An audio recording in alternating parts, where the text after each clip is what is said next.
Very cool. All right. Well, good morning, guys, and then welcome to day 2.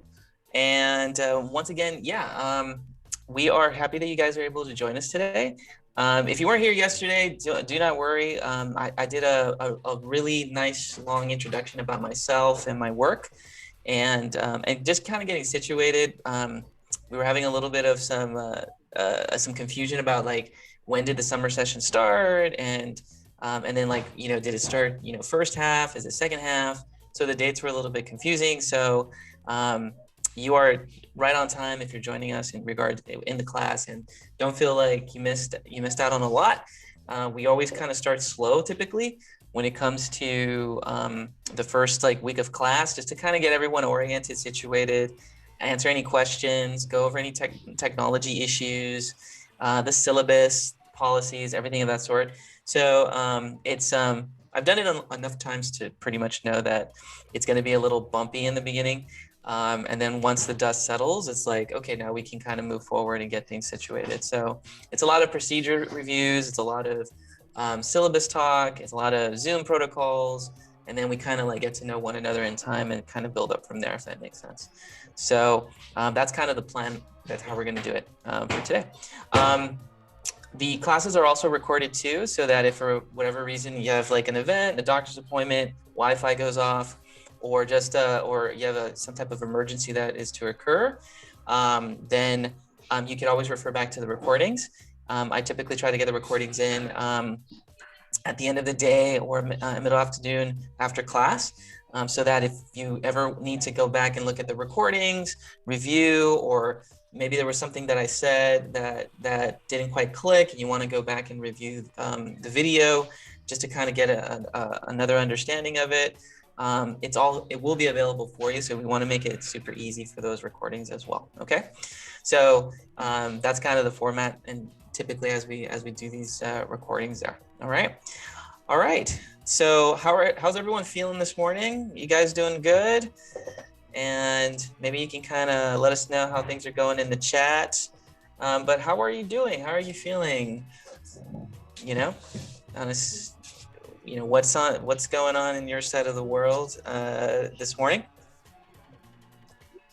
I always like to do a Starbucks run for my mornings typically, and then get kind of situated. And then my family wakes up. There you go. We do breakfast in the morning. It's noisy. I'm sure if you were to unmute your mic, we would hear all the craziness in your house at one point or another. And so you get to hear a little bit of mine here and there, which is fine. It's if you saw the intro video or the welcome video, you got to see my son Elias, who's 4 in the background, and so he's a blast of energy. And if anyone has children, or if you have kids, you'll know that as soon as they have breakfast or any type of sugar, they're off the wall.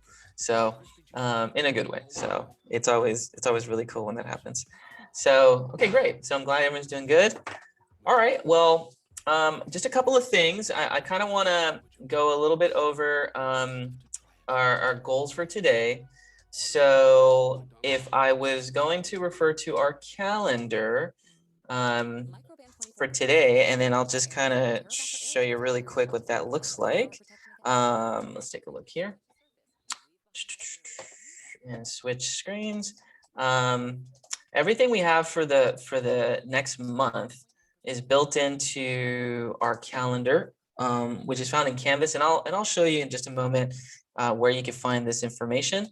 But basically what we're doing today for the 8th is that we're on day 2.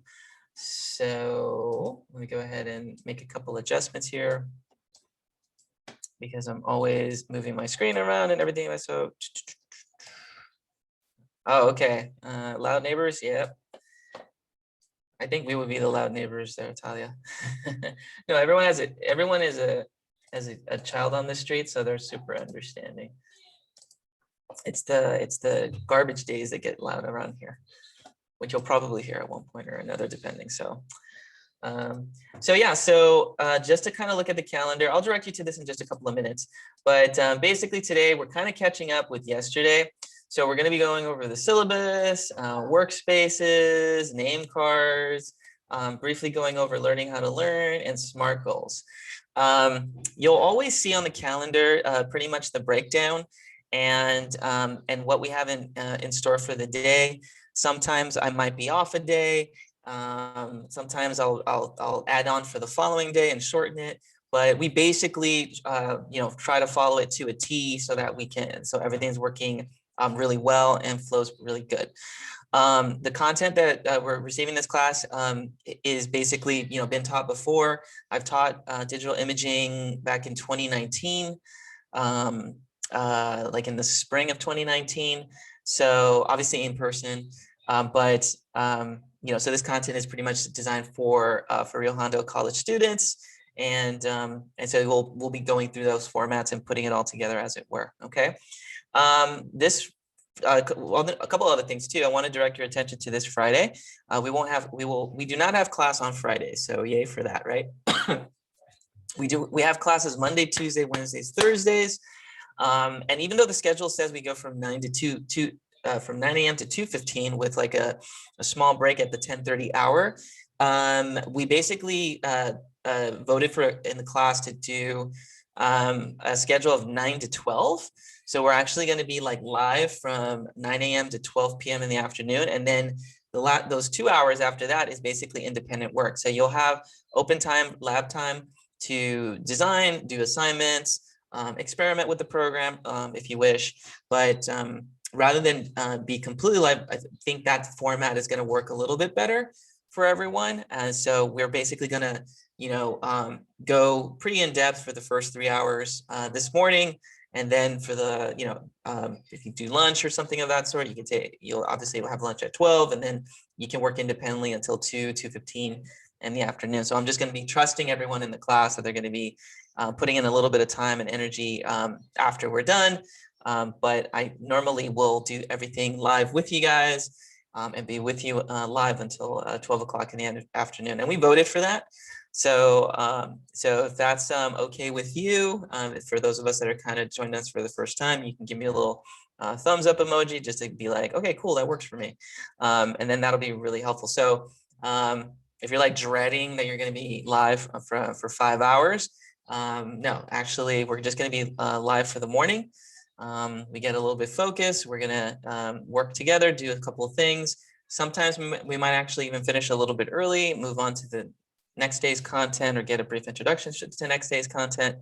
But we're going to flow according to the rhythm of things and how it's going. So that's our plan basically for this week and for today. And it's going to be fun. It's going to be a really good time, and everything's going to be set there. Okay. So just a quick review also while we're on the screen here. I want to go just quickly over Canvas for a couple of seconds. And let me go ahead and reduce this screen because it always blocks off a little bit. What we have here is our very cool and very, very organized Canvas classroom.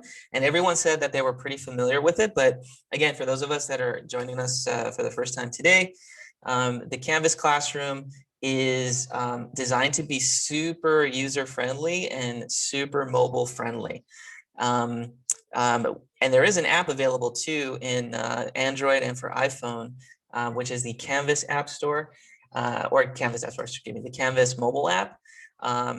But if at any point you get lost in what we're doing for the week or for the day, it's all built into our Canvas page here online. So if you notice, this is the student view, and there we had a pre-class checklist module, which is basically the Zoom link so everyone can connect, welcome video, syllabus signature.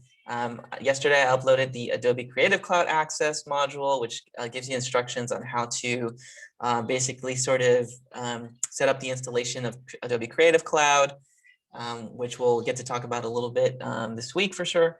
And then I have already added welcome to class day 1, how this class works video, the activity we did yesterday, and then of course today's discussion and activity. So every day will be a module, and every day we'll have like a discussion and the activity built into it, and it's it all flows according to the homepage. So everything is here on the homepage, and the most important things that students often ask is, what do I need to do for today, and what is, what's my grade in the class. So those are pretty much the most important things there, which is what are we doing for today, which is everything down here in the center, which is the actual modules, which is our home page, so to speak.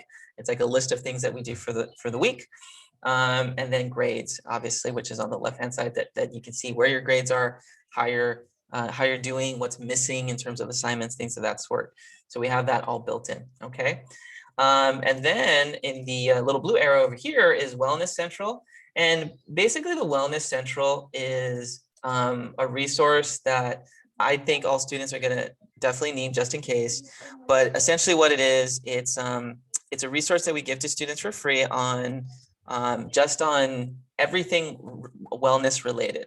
And this is health, this is personal, this is mental.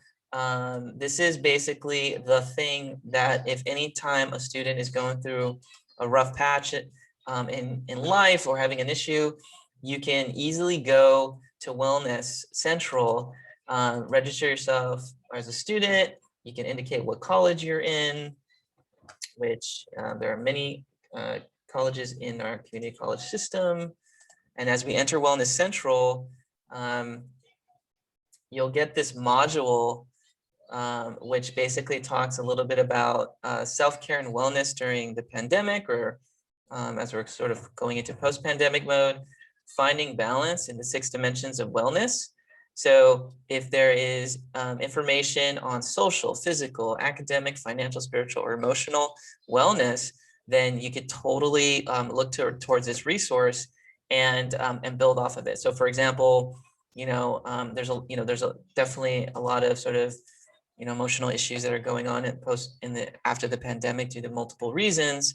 But let's say you wanted to get more information on wellness and the 6 dimensions to emotional wellness, then you can always look to this and basically build off of some of the resources that are available here. So if there's anxiety, depression, how to help others in distress, mood, food, natural remedies, stress relief. Stress relief is definitely something that students often go through.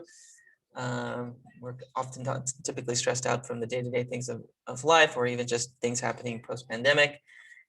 This gives you a lot of information on how to manage your stress, videos on different activities that you can do, and to be more in tune to body and emotions. And also what's really cool is it gives you like mental health centers that are closest near to you, and where you can seek help if you need more in-person support and services. Obviously, we do have folks on campus at Rio that can help. I believe we now have a team on campus that actually does specifically one-on-one wellness and support for students. And so we have that on campus as a resource now. That's never been done before. Obviously, since the pandemic, we now have that. And so this is something that you can definitely have. And so you can locate a health mental wellness near you, and the system will give you some resources that are nearby in relation to just what you need within your city or within the region like Southern California. So it's really great. I encourage you guys to check it out. We were still teaching during the pandemic, and this became a really important resource. I think it was like summer and fall, the fall of last year, obviously when the pandemic was like really, really peaking. We had this resource in the spring too. Students used this resource, and a couple of my students used it, and they were, in the end, they got the help that they needed probably faster than typical medical resources that were available through their like paid insurance. So this is great. This is really awesome. And again, maybe if it's not for you, maybe it's someone that a friend that could use this information, feel free to share it. It's here, and we want to make that a resource. I'm a big believer that you got to be you got to have wellness, major wellness, as we'll learn a little bit today when it comes to workspace habits. You got to be good personally, emotionally, spiritually, even financially, especially as a graphic designer. And so, we want to give you that access. We want to give you that information and make it very accessible to you. Okay, so that's a big button. That is a button here on the Canvas page in case you need it at any point. I think it's helpful, and I added that on there as an extra button. Okay. Assignments. We'll talk about assignments in just a second, Emerald. But assignments are typically flexible on those due dates. So we'll talk a little bit about that in just a couple of seconds. I'll go over the syllabus and we'll kind of address that. But it's a good question, so we'll definitely get to talk about that today. Okay. So so that's our Canvas page. Scheduling. How do we find the schedule? If we go to the welcome video, under welcome video, we'll find our schedule. In fact, I'll probably rename that to welcome video and schedule. But what's kind of cool is that I try to embed YouTube videos into our Canvas pages, so that if you're on your mobile device going through the Canvas app, or you're basically online here, I like video. I like to kind of make things as easy as possible for my students. So I try to attach short videos or recordings like today's recording online, so then that way you can always refer to them all the time. I've done online classes. I know they can be really cut and dry, and it can be a little bit of a stretch. I try to not do that.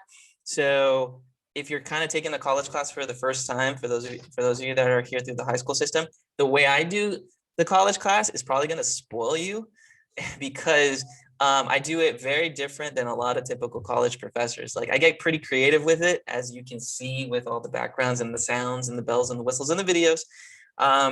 But that's just the designer in me putting in some effort into that world. But I really do put a lot of effort into the student experience. And so whatever makes it as easy as possible, as engaging as possible, motivating, that's kind of how I do my class. And students often go like, wow, you're super like interactive. You're really like involved. Yeah, that's kind of the idea.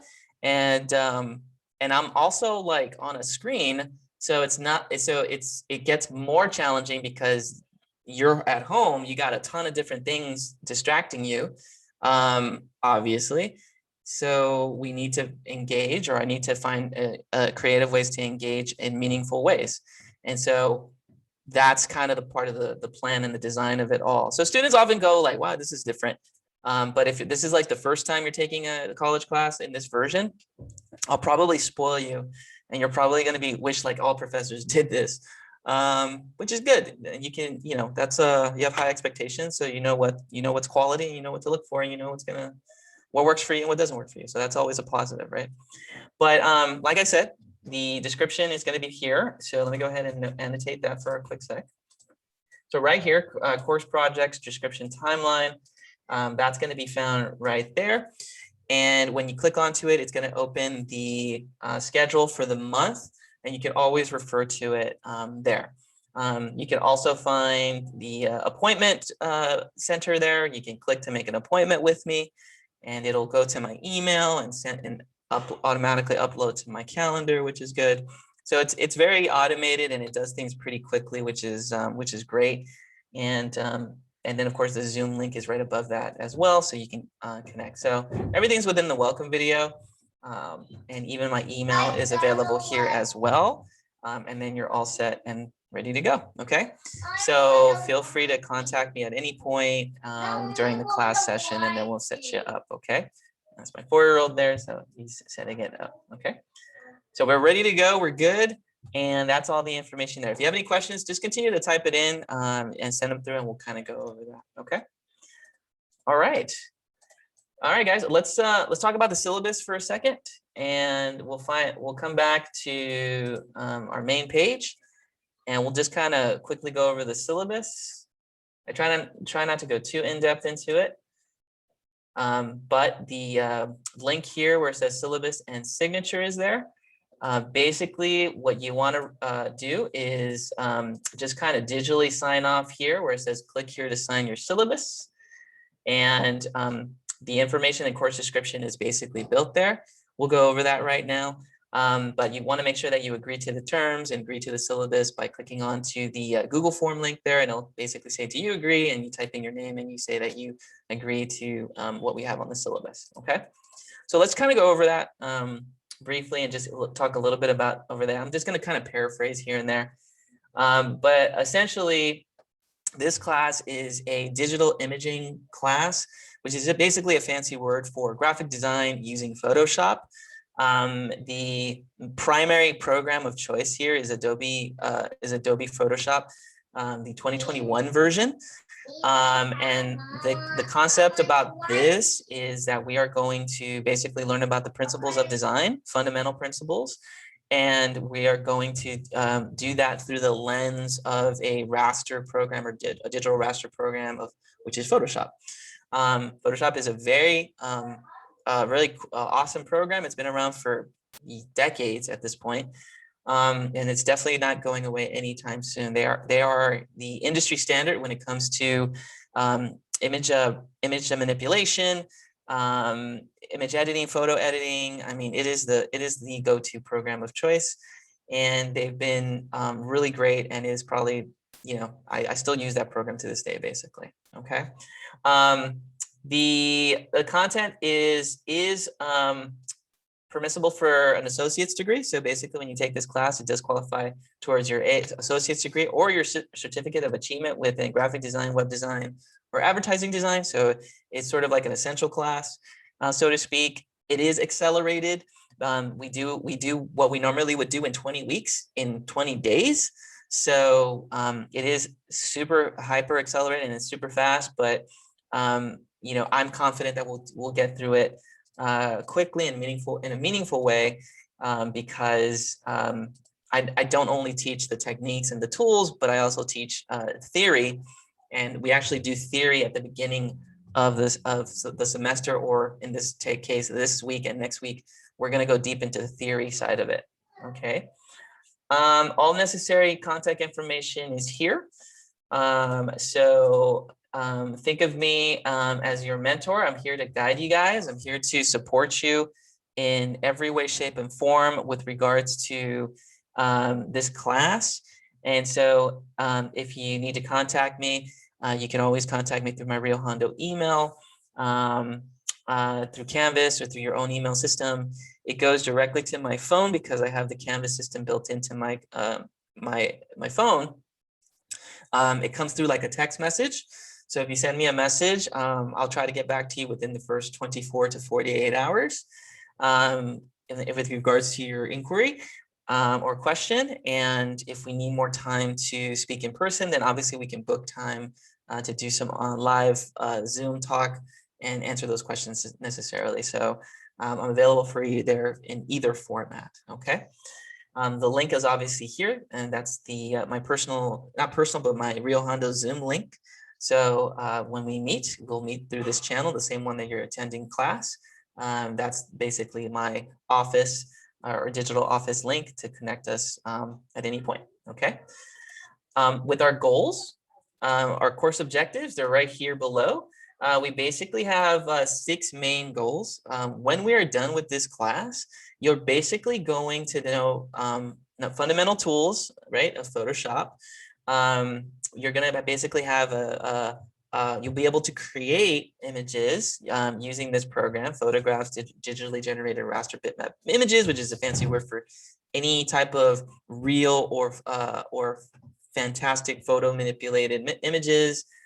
Using this program. So not only are we going to modify photos, but we're also going to create some pretty crazy images that are very sort of like collages is one of the projects we're going to do in this class. So that's obviously sort of based, it's very surreal, so to speak. So we'll be able to create that. You'll be able to research, conceptualize, render, create basic images using the program. Writing is another component in the class. So we will be writing through our principles of design. And for those of us that remember, it's the same exercise that we normally do, but you get to pick a whole new batch of images to kind of deconstruct and build into your design memory. Anything that we can deconstruct, we can recreate. And so that's like a first principles thinking approach. It's really great. And it helps us be better designers, better thinkers, better critical thinkers, which is a big feature in our world. We'll be able to have a fundamental understanding of the principles and elements of design, and we'll be able to present the work to an audience. So These are the 6 core objectives that you'll definitely have after we're done with this class. And then after that, whatever you do with it, you can adapt it and add it on to future courses. So like desktop publishing is another factor. Packaging is another one. Photoshop definitely came in handy when it came to packaging design and other programs of that choice.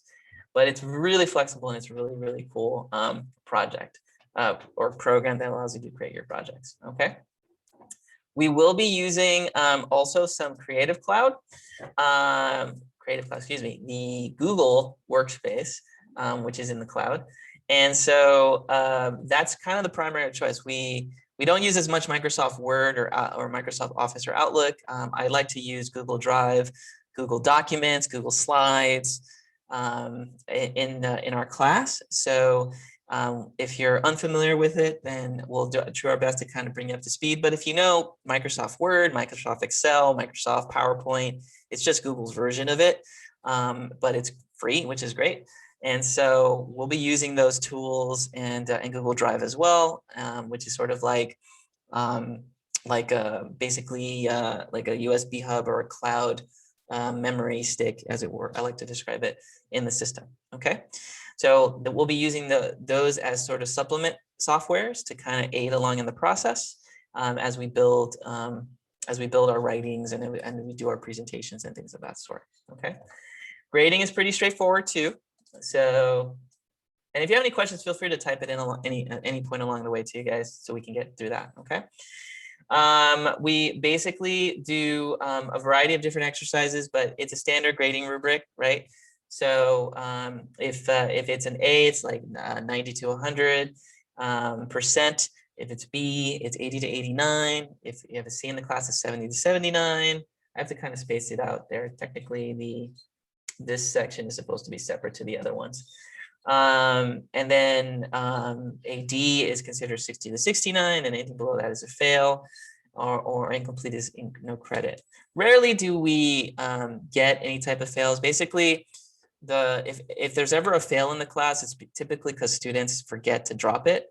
And that's totally normal. There are times where students get it, schedule happens, additional hours of work, life happens. You just don't know what happens in the life of a college student. So sometimes something may come up and it's like, you know what, professor, I can't take it this semester or this summer. I'm going to take your class or take the class in general at, another semester. So I'm going to drop it and then I'll return at a later point. So there is that option. You do have the ability to do that. But that can't happen. Like I said, the students that get a fail forget to drop the class. And so you want to always make sure that whatever class you cannot commit to, that you go into the system or call the college and let them know, like, hey, I can't do this. I need help dropping the class so I don't get a fail which impacts my grade point average and your transfers. So for those of us that want to transfer, let's say. So we always want to make sure that you always are diligent to kind of drop classes, add classes, things of that sort. And that's typically why we get fails in the class, or Ds. The student, maybe does 1 or 2 assignments, but then realizes they can't do it for personal reasons or whatever, and they end up forgetting to drop it. So if you're here, typically that means that you're a go-getter. Most summer students they want it. They're willing to put in the time. So I don't think we're going to have that in this class. You guys seem like you're pumped up and motivated. So we're going to do it and make it happen for you. Okay. So just wanted to throw that in there. Okay. Outline of the course it was mentioned in the system or in our Google document, but we basically go through Workspace, Graphic Design 101, the basics of Photoshop, typography, which is built into our project, printing, project strategies, portfolio. These are sort of like the outlines that we're going to do in the class. And we don't really have a book for the course, but I do have some suggested books that you can purchase on Amazon if you wish. They're not requirements in the course, but one of them is Adobe Photoshop Classroom in a Book. And so you can get that if you're interested. You can, again, order it on Amazon or any one of those book retailers. or How Do I Do That in Photoshop? Quickest Ways to Do Things You Want to Do Right Now by Scott Kelby. Really cool. These are really good books as well. And these are more specific, obviously, to the program. Yesterday, I made suggestions on more mindset books. Art and Fear is a great one that I mentioned. The 7 Essentials of Graphic Design, which is a short read. I'll also make some suggestions on just different textbooks of your choice. And you can even ask me questions. I mean, I'm a crazy reader. I read a lot of different things on a lot of different topics. And so if there's something that you think you might want to get some information on that's like very practical, very, easy to understand, visual. I have some really great books that I can suggest to you. For those of us that are interested in like business, there's like the visual guide to a business plan. Never even knew that existed, but it's really great for visual learners. And so I consider myself a visual learner, but I also like to break things down into like its simplest parts. And just do like outlines and frameworks. So if there's anything like of that you're interested in, let me know. I'm always open to kind of make suggestions on readings and things of that sort. And graphic designers are readers, guys. Just to let you know. I don't know any successful graphic designer or artist that doesn't like apply some level of reading throughout their day. And it's not every day, but is not curious about something that they want to learn more about. So whether it's blogs, articles online, actual physical books, whatever the case may be, designers are readers. And we're constantly filling our mind up with information to kind of help us with personal projects, client projects, you name it. It's a really fascinating thing to kind of witness what professionals do. And I did notice that in my education that good designers were often readers at the same time. So definitely looking at that. Okay. When it comes to the attendance policy, obviously we go really fast. And so we want to make sure that you're present as much as possible in the class. Again, if for whatever reason something happens and you miss it, just let me know, drop me an email, speak to me, at some point during class, and just let me know, hey, professor, I'm not going to be here tomorrow. I have the situation. I'm going to show up late. So like Gio had mentioned it, he has a doctor's appointment this morning, so he's going to try to make it to class, but he let me know, he gave me a heads up, and I just informed him, okay, here's a couple things you need to keep an eye out for. And he's a return student, so he's familiar with my process. So I know he's gonna catch up if we need him to catch up. So that's kind of the idea. Too many absences obviously will result in possibly dropping you from the class, but I'm not going to kick you out either, unless there's a very good reason for it, right? So if there is a time, again, like to turn in assignments, and this is where it gets a little bit tricky. I will allow assignments to be turned in late, but we want to make sure that you are attending, right? So I found some success with that last semester in our night classes, and I didn't really penalize anyone for turning in late work because we were obviously going through a pandemic and we're still kind of getting ourselves out of it. So I am okay with receiving late work. However, we don't want to take advantage of that, right? We still want you to do work online in person, but we don't want to default to that and just not do anything in the class either, right? I will do check-ins. We're a pretty small class, so I'll check in with you guys verbally and say, hey, how's it going over there? And we'll talk. We'll probably have a lot more one-on-one time. For those students that take me for the fall and spring, we had big classes. It was really difficult to check in and have conversations. We have a pretty small class. And so that's kind of good in a way because I'll be able to actually talk to you a little bit more often and see how things are going and see how your designs and your life is progressing. So we will have more engagement. Okay. So be ready for questions because I'm available to help you out in those areas. Okay. Expectations, obviously, for the classroom is, obviously, like I said, we meet regularly. We do have discussions that we post up online almost every day. So today we'll go over that discussion post. And then we also obviously have our agendas. And if you want to take notes, you can. Everyone takes notes differently. You can take notes on paper. You can take notes in person, digitally. It's really open. It's really open to whatever it is that you want to go for. So feel free to take notes however which way is appropriate for you, and keep that handy. If you do want to keep the videos, that's great. But all these classes are saved on YouTube. But you might want to have something written down just in case, or backed up, or written down in case, I don't know, something happens to a YouTube video or system and it drops. So it's always helpful. Okay, we're almost done here, guys. And let me go ahead and just cover a couple things. Disciplinary issues. I never have issues with discipline, but the college would follow a particular protocol. If there's ever an issue with a student, we normally have like a one-on-one conversation. If it continues to be an issue, I normally sit down and we have a conference call. And then if it escalates into higher levels, which it never does, I've never had a student go to these levels. But we would normally have a call with the Dean of Academic Affairs, and then if it gets really bad, it will go to like the Dean of Arts and Cultural Programs. So never has this been an issue, but we do have protocols just in case. Again, I've never had a student with any issues. We've always been really open and communicative, and that's always been a good thing. So I try to be as open and transparent with my students as possible. Okay. Diversity and inclusivity statement.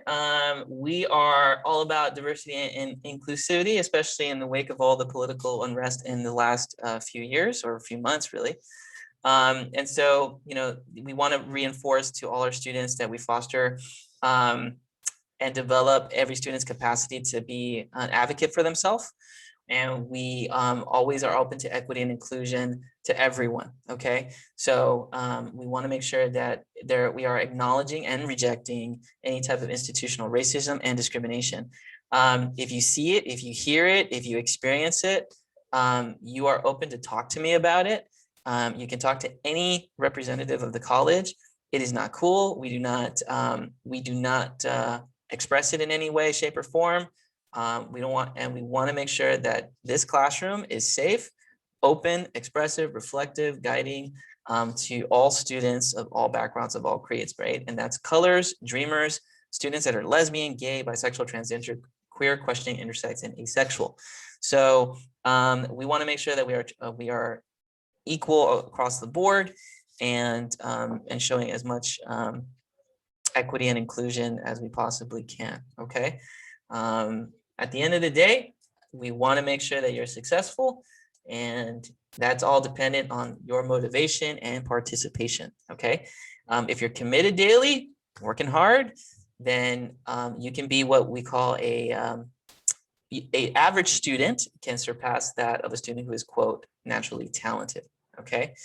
So I just want to welcome you guys to the class. If there's any issues or concerns, again, feel free to email me. You can type it in the chat and we'll be able to get you going there. But if you're in agreement to everything here, then let me just go ahead and take a moment to put this link here, and then we'll get you to sign off on it. In fact, we'll do that right now, if that helps. And here's the link. So feel free to take a moment to type in your name, your email, and that you acknowledge it. And you can go ahead and submit that below. So we'll go ahead and we'll take a moment and we'll do that. And then we'll set you up. Okay. So feel free to take a moment right now to sign that. And then we'll get you rocking and rolling. Okay. All right. And when you're done, if you want to type in that you completed it and you're done in the chat, that would be great. That way we can move on and move forward with everything that's going on in the classroom.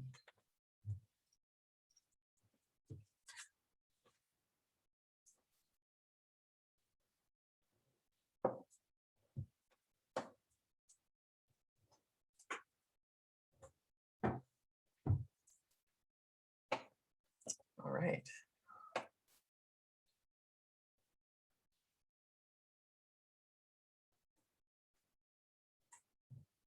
Okay, very cool.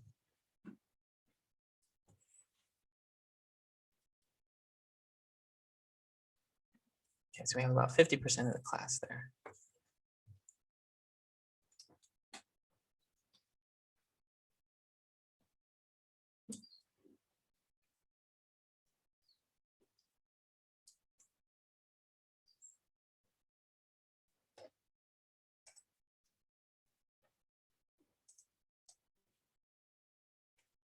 Okay.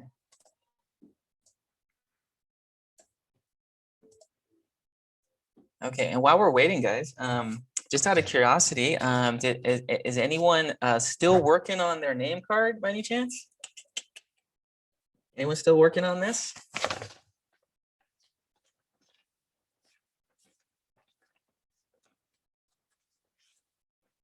Okay. Yeah, if you're done, you can even give me a status update too, whether you're done on the name card. But we'll wait until the signatures are done first. How about that? Okay. So let's catch up in just a couple of seconds there. I'm gonna go ahead and stop the sharing for a minute because I don't want to lecture forever. That's the other thing too. So it's always a big one. So regarding the name card, I think here's a couple of things we're gonna kind of go over today. For the name card, we're currently working on this name card assignment. Okay, now I would love to kind of showcase this for today. So just out of curiosity, let's just talk a little bit about it because I do want to kind of go over this, and I do want to give you guys a little bit of time to kind of design it so that we can kind of share this. Okay, so just really quick, how many guys are basically like still working on the design or are completed with it? So if you're still working on it, maybe you can type in the chat like you're still working on it. Or if you're done with it, maybe you can type in and let me know if you're done with it, whether it was like digital version or paper version, to kind of set that up. Okay, so let's take a look. So still working, still working. Okay.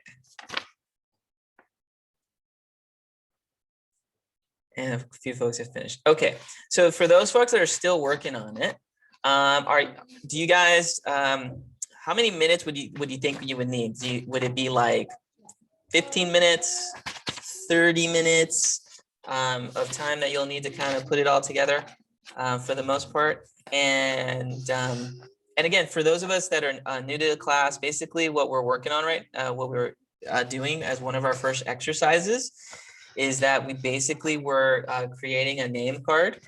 And here's how this is how it sort of works. One of the first things we do in the class is that we basically take a sheet of paper. It could be any type of paper. It could, as long as one side is blank, basically. And what we did was that we fold it in half, okay? And on one side, you kind of like design your name on it, okay? And whatever you design, there's only really one rule. It's like we can read it from far away, right? So like about 6 feet distance. So typically, it can be, any positioning, but it should be large enough so that we can read it from afar, basically about 6 feet away, let's say. And then we want to also get some graphics in that kind of represent your interest. So we were saying, like, if you're a big, like if you like Pokemon, let's say, or a character, or you like, long walks on the beach, you would draw, a Pokemon character, a logo, or something that represents that and that comes to your mind. Or for me, like a palm tree or something of that sort that represents my interest in that way. I do it for a couple of reasons. One, because I get to see like how you design things. Again, this is a basic class. The class is designed for students that have 0 experience. So if you're like, I've never designed anything in my life, that you're in the right class. The class is set up so that you have no experience in any program and don't know how to design anything at all. We'll get you up to that. But I just kind of want to assess and see like how you think about graphics and how you think about letters and how you think about images and pictures and graphics. And the best way to do it is to just draw some letters and draw some logos or pictures or things related to it. It's not about perfection. In fact, the uglier, the better. I'll say that. But we do have some students that took me last semester and they have some digital drawing skills. So they put it together on a digital program. And so you're going to see some examples of students that have it on digital, and that's their level, and that's okay. We have students here that's never taken any type of design class, and so you can put it on paper, and that is okay too. Okay. The reason I'm doing this is, again, I just want to see where you're at in your design, in your creative levels, and just see where you are in terms of your thinking and how you approach just a simple exercise like designing a name. Okay. So that's kind of where we're at. Okay. I think we need a few minutes to kind of complete it. So why don't we, does 10:30 sound about like a good time to kind of share our name card designs? Is that enough time for people to still work on it? So like Talia, do you think like 10:30 will be enough to get it all set? And then Maria, is like 10:30 a good time to kind of have it all set, ready to go? Nothing fancy, just very basic, very simple there. Okay. And then Amanda, I know that you're new to the class, so there, so we can. Do you think like about a good 30 to 45 minutes should be enough time to kind of put it all together and get it going for you there? And if you want to type it in the chat, Amanda, that's totally cool. We can kind of get you going there and set up. Okay, cool. All right, very cool. So then we'll give it until like about 10:30 to kind of set it up, to kind of make that happen. And what we can do in the meantime, let me talk about one thing. And for those folks that are done with their name card, we'll talk about the workspace.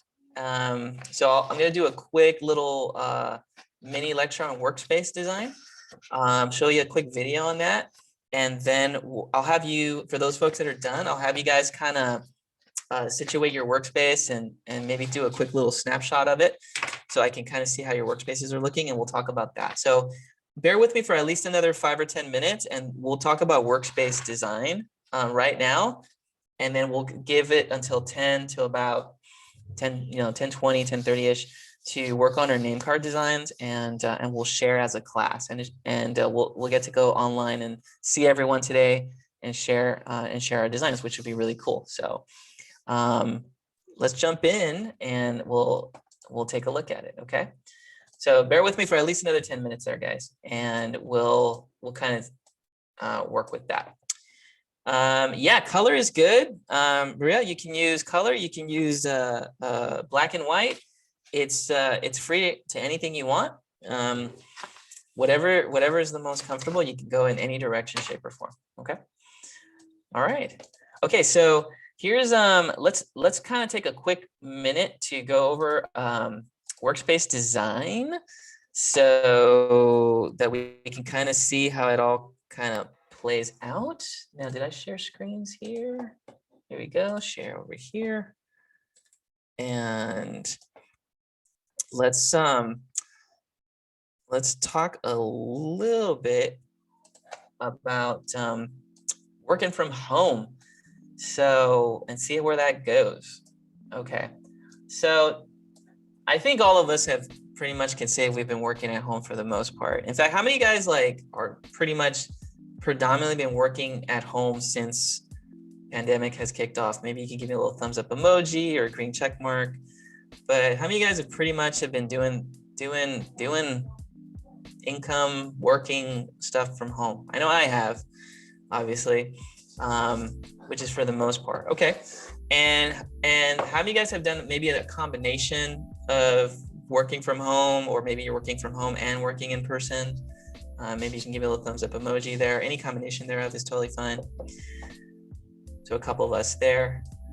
Well, as a designer, I think working from home is definitely seen more often than not, especially if you're going to do this as like a hobby, or you're switching careers, or you're possibly looking at it. Even though we do have studios and designers do get together in studios, and that's great.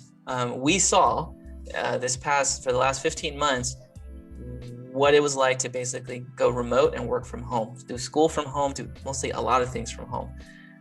I personally had to teach from home, do my son's kindergarten at home, which is weird enough in itself. We were homeschooling. I mean, it was everything. Like, I was like teacher times 10 in this house, right? I do my night class, I do my day class, which I teach, which for those that don't know, I do teach a high school engineering program, where I basically take design through the lens of an engineering structural focus. And then in my night classes in college, I teach through the lens of graphic design. So it's still design, but it's like making structures, buildings, architecture, and all that stuff. The other one is graphics, which is like almost the same. Famous graphic designer said that you can design one thing, you can design everything. And I do believe that. And so you just got to know the frameworks for it. So that's just a side note. But we basically worked from home, and it was nuts how that whole process sort of unfolded. But most designers did not have a hard enough transition because we kind of were used to it. So I was used to working at night. I was used to working on that in college and working during the day and then working on my personal projects at night. I kind of was already prepared for this in a way, because that's kind of the nature of the work that we do. So when I was thinking about like doing this online teaching, I was like, well, we're going to basically need to understand some things about working from home, what in a pandemic or just freelancing or just doing business at home, if you decide to have your own small business and do graphic design. I will say that it does come down to certain needs. So I always like to start off with the digital needs, or the Maslow's pyramid of needs. If you've never seen this before, there is a scale called Maslow's hierarchy of needs, and I think I might have to pull that up really quick. But basically, the Maslow's hierarchy of needs is, and I want to say that I had that popped up in one of my graphics. Let me see if it's actually available. No, it's not there. Okay, well, the Maslow's hierarchy of needs, and actually, let me actually take a moment to actually pop that in there, because I feel like I want to show this to you. And how many of you guys have heard of Maslow's hierarchy of needs, actually? Maybe you can give me a little thumbs up emoji, and sort of seen it at one point or another. Okay. So then, okay, so a couple of us have heard about it. All right, so let's see if we can show you what it is, and we'll try to insert that. Okay. So and this one's a little bit blurry, but it's good to have. So basically, Maslow's hierarchy of needs is a pyramid designed by a gentleman by the name of Maslow. Last name is Maslow, and he basically did a study. It's a psychological study on like, how do we get to the top of the pyramid, which is self-actualization. How do I get to a level where I'm creative, I'm a problem solver, I lack prejudice, and I'm more accepting of the world, and not conforming per se, but more accepting of facts and morale. Basically, the highest, best, excellent version of myself. His framework basically states that you start from the bottom of the pyramid. We need to first give the mind, the body, and the emotion the things that it needs in order for it to sustain itself before we get to the top. And if you look at the bottom, the pyramid here, the first thing that we need as people, as a species, is that we need physiological needs. The body requires certain things. We need to eat, we need to sleep, we need to breathe, we need to basically have balance in all those systems, not have one go under or over. We gotta excrete, right? We gotta poop. Our bodies have to work normally.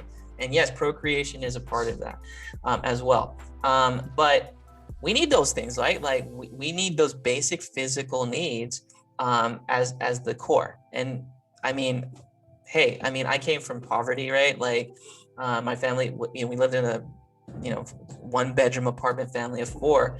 So, you know, we got the basic needs in there, but if you don't have those physical needs, you can't get to where you are as a creator unless you have that. So if you're not sleeping, or if you're well, or you're not getting enough sleep, or if you're not eating the right food, and you're just, you know, fast fooding it all the time and not giving yourself that, then at some level you don't have, you won't get to the highest level of self-actualization according to what Maslow says. Okay, so that's a big one. And even during the course of the pandemic, major issue, right? People were not eating, or people did not have work to afford the good food. And so we had like the college was doing food drives and things like that to help out those families that were in need. So that's a big one. We needed to make sure that the basic physiological needs of our students were being met here and across the world. Okay, second part is safety. So you got to basically have a place to stay, shelter, right? Place that you can actually feel safe. So that's an apartment, that's a home, that's any type of shelter, of whatever the case may be. And you also have to feel safe around other people. So not only do you need to have shelter, but you need to have the safety of family around you. The shelter, the property needs to be safe. Your resources, your morality, your security, how safe you are in the world, you have to feel safe. That was in violation during the pandemic. People did not feel safe walking into buildings, especially if they didn't wear a mask. So those things were being impacted as well. So if we couldn't even be creative if we didn't feel safe being in a classroom.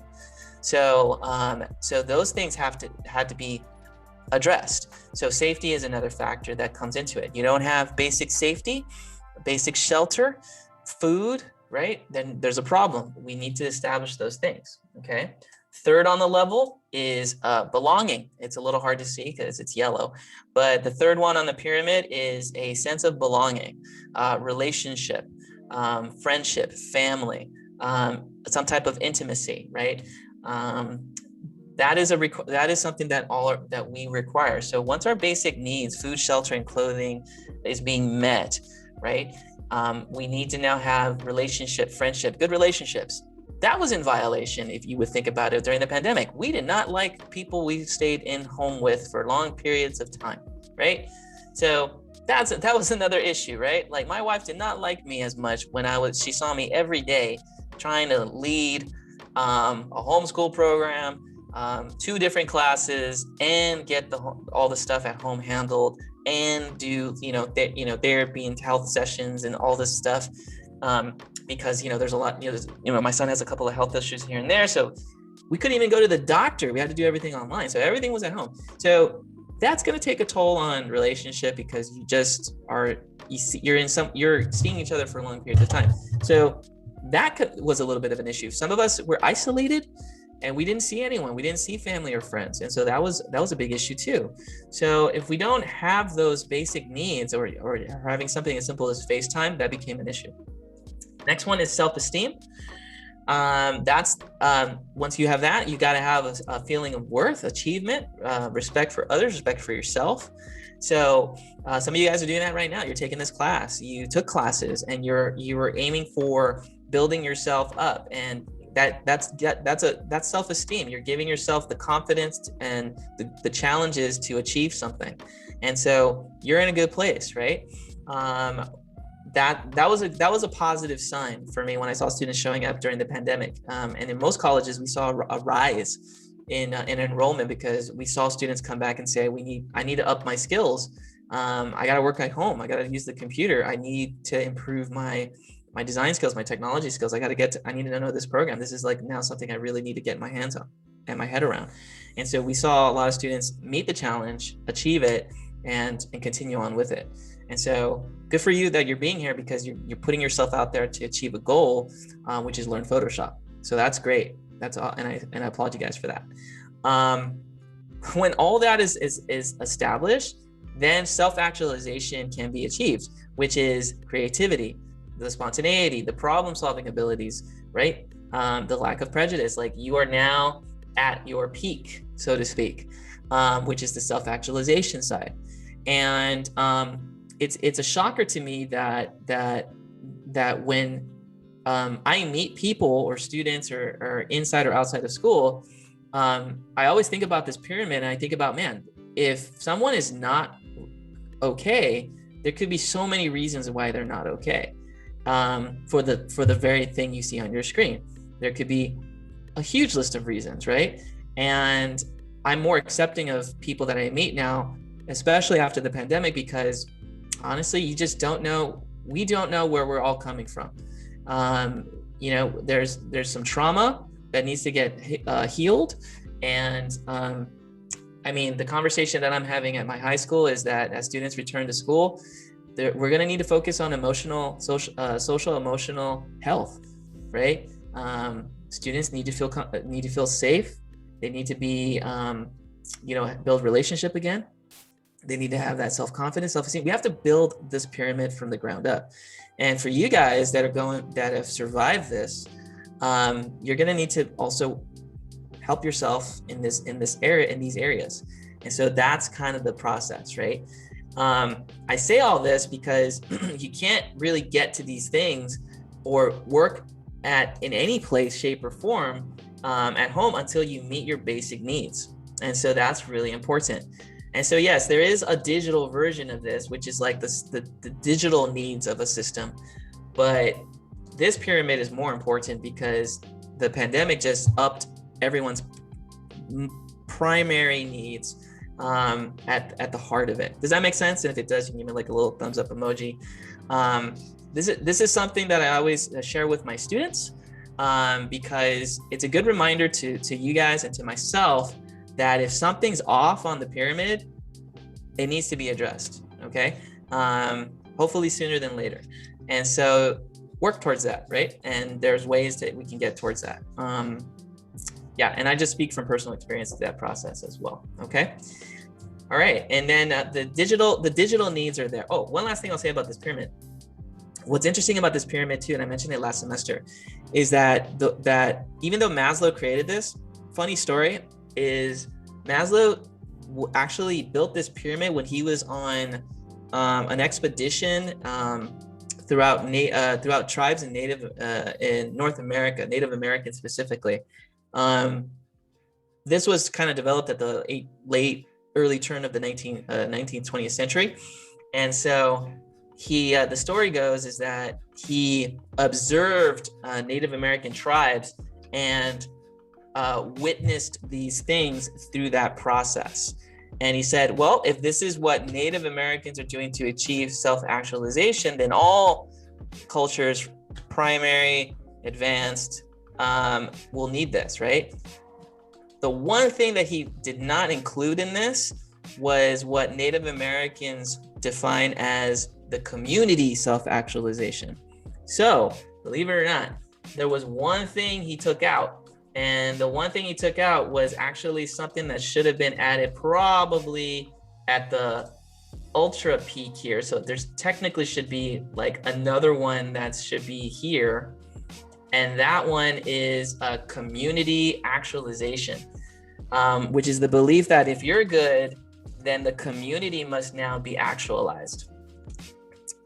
And I think that was a serious miss on the part of this person, because if you're good, then now it's our responsibility to make sure that the community is good, right? And so it's not about being good and being isolated. It's about now actualizing others around you to get to that level. And so very interesting that this was missed in that assessment, because Native American tribes do believe that it's like once you're actualized, then now the community must be actualized, and we must be a tribe. We must now be united, right? And so this was something that that Maslow did not include into that mix. And so I always like to bring that up in all my Maslow hierarchy of needs lectures. Okay. There is a digital version of this, right? I think as the world becomes more technology focused, we have to translate this for digital as well.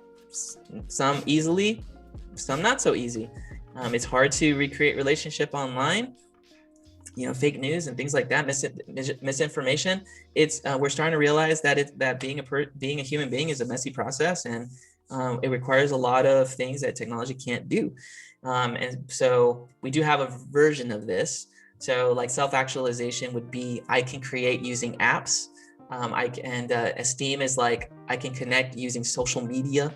And then safety is power on your computer or your device, and physiological would be like you have a computer or you have a device that gives you access. So these would be like the digital version of that, right? Essentially. Okay, I promised 10 minutes. I'm going a little bit overboard. So basically, as we're working on our name card designs, I would love for you guys to take a moment to just basically kind of review your workspace and just keep a couple things in mind as we kind of build the workspace up, okay? And I'll go through the list here, but basically, as we are sort of building up and getting things designed in the class, routine is key. So as we're working from home and doing this class from home, or wherever it is you're located, routine is going to be really helpful, providing a sense of structure, as it were. So if I had to change my screen, I think my monitor is acting a little bit funky here. So let me go ahead and just change that color for a second. Okay, you basically want to make sure that as you're here, you're ready to get to work, which you are, right? And so as we work from home and design, it's basically that same mindset. You want to approach your design and your work with the same mindset as being at work or at school, right? That you're ready to go forward. Kind of obvious, right? But if you're at home, try to designate a workspace for yourself, right? Some of you guys are in high school, taking a summer class. So if you're not in a specific area designated for that work, and you're kind of here and there in different places, try to find a space specific that is distraction free, that allows you to work in that space regularly. So, because you want to set yourself up within a certain space, right? And be consistent with it, right? It's obvious, but find that space that you know that it's going to be distraction free and it's not going to hinder any of the work that you do in the class, okay? Rewarding yourself is really important. So whatever can help you relax and recharge, you want to make some time for it. So after this class, as we take a break, literally, take that break, right? Like go for a walk, grab a cup of coffee, whatever you need to do to kind of take a moment or two to recharge. That is really important, especially as you work from home, even during the pandemic. I think after most of my classes, a quick walk around the block was very helpful. It helped me reset my mind and get ready for the next class or the second shift of the day, okay? Dressing up for work, I don't know if you're in your pajamas today. I would expect that from the guys more so. I don't think anyone's in their PJs today. I would hope not. But I like to, dress for success. So I'm here, I'm ready to go. I have my work shirt. I don't have to, but I feel like this gets my mind set and ready to go. So whatever it is that you need to do to kind of get yourself in that mode, like I'm ready to work, dressing up or getting dressed for that occasion does kind of get your mind in tune and set for that as well. Okay. Time, we have time today. So we allotted specific time for us to work. As a graphic designer, you always want to be specific as well. You want to gear yourself to time. So if you work better in the mornings or work better in the afternoons or in the evenings, whatever is your most creative time, keep to it. I learned the hard way that I should have been taking more morning classes because I'm a morning person, and I probably would have gotten maybe better grades in my college experience had I done that. Versus at night, I think I took an astronomy class at night. Everybody was asleep, and especially after dinner. I learned the hard way, like never take an astronomy class at night.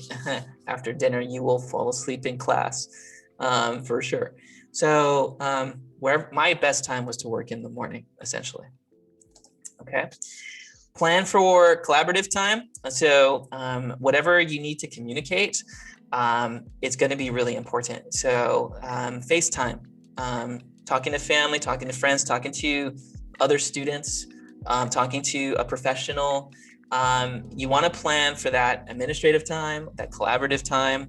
We're people, we need to socialize and engage with others, as we saw in the Maslow hierarchy of needs.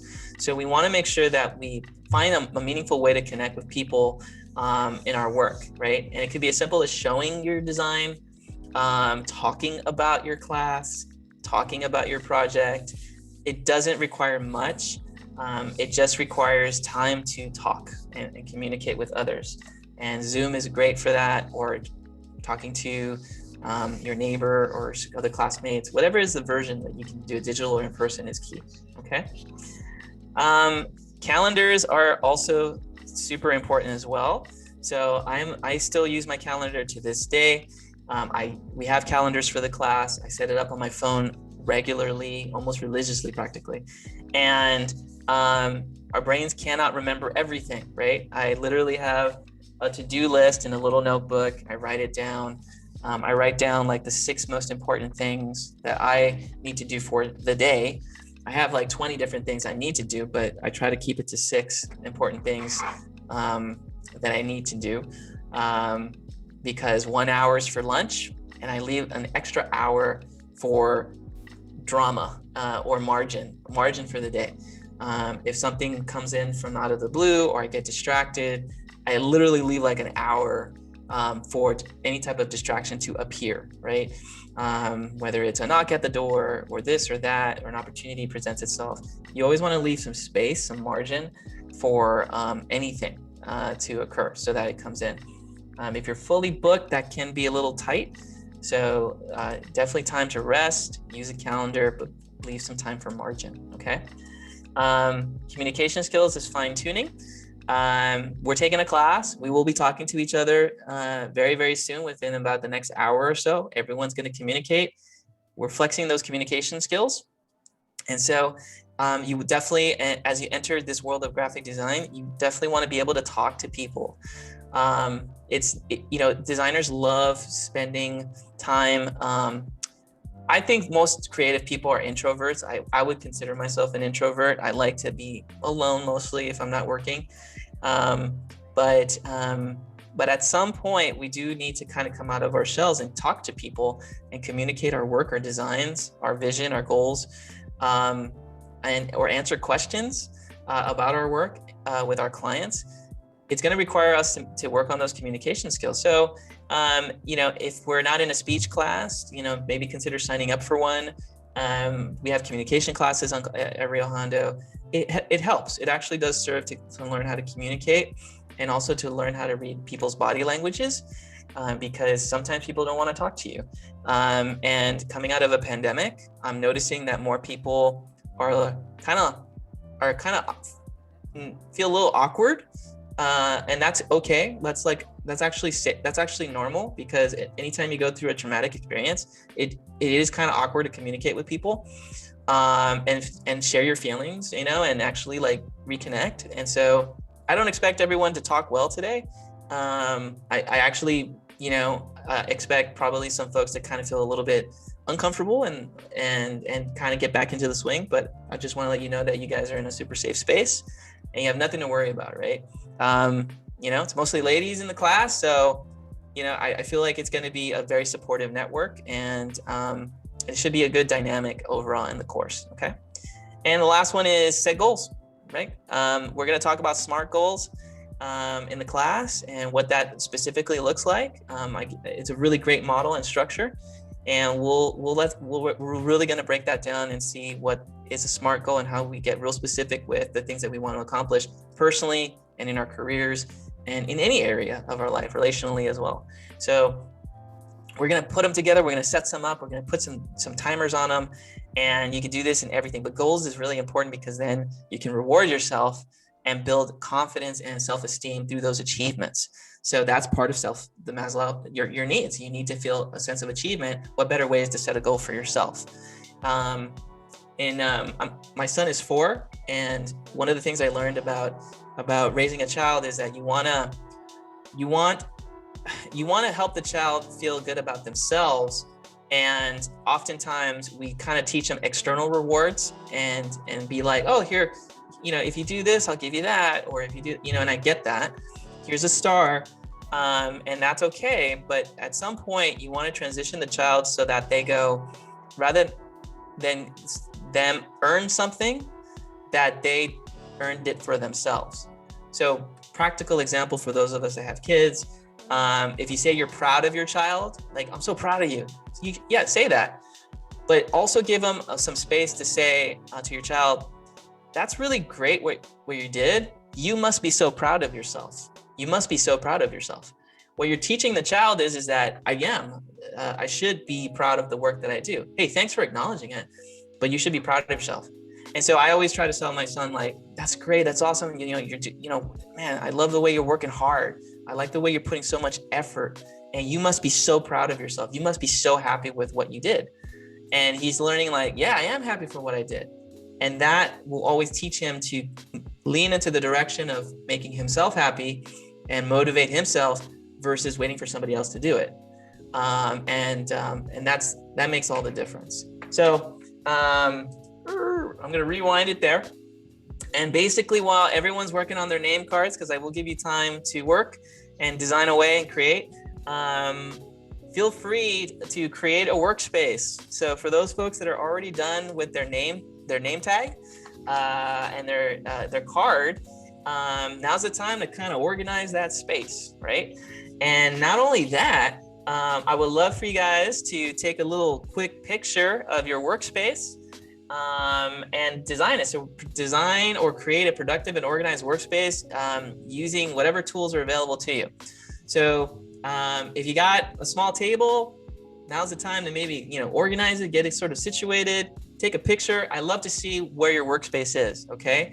And what you're working with and what kind of computer you have and everything of that sort. And I would love for you guys to upload it to this Google form. And so I'm going to put this in Google Forms here. And the goal is to create an organized workspace. And while you folks are designing your name card for the rest of the class, feel free to situate your workspace, set it up according to some of the principles, right? Is there a place to work? Do you have maybe some proper lighting? Maybe there's something that you kind of want to, I sent it to Maria directly. Sorry, Maria. And I love to kind of take a picture of it. We won't share it with the class. I'm the only one that'll see it on it there. And I'll basically just kind of make a couple comments. Cool, great. But we'd love to kind of get a little visual for how your workspace is and what it looks like, okay? You do not have to include yourself. Just, hey, here's the table. You're good, okay? And that's gonna be our plan. Does that make sense for everyone? We're just gonna basically design a productive and organized workspace. Does not have to be crazy. You do not have to order anything on Amazon, but we just want to see what you're working with and just see how it's organized. Okay. And does that make sense? And if it does, you can give me a little thumbs up emoji, and then we can kind of go from there. Okay.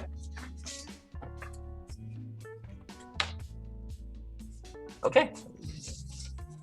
All right. It's very cool. All right, guys. So here's what we'll do. I think it's about time for us to maybe take a small break, and I'm going to give you guys some time to design it and get those name cards going.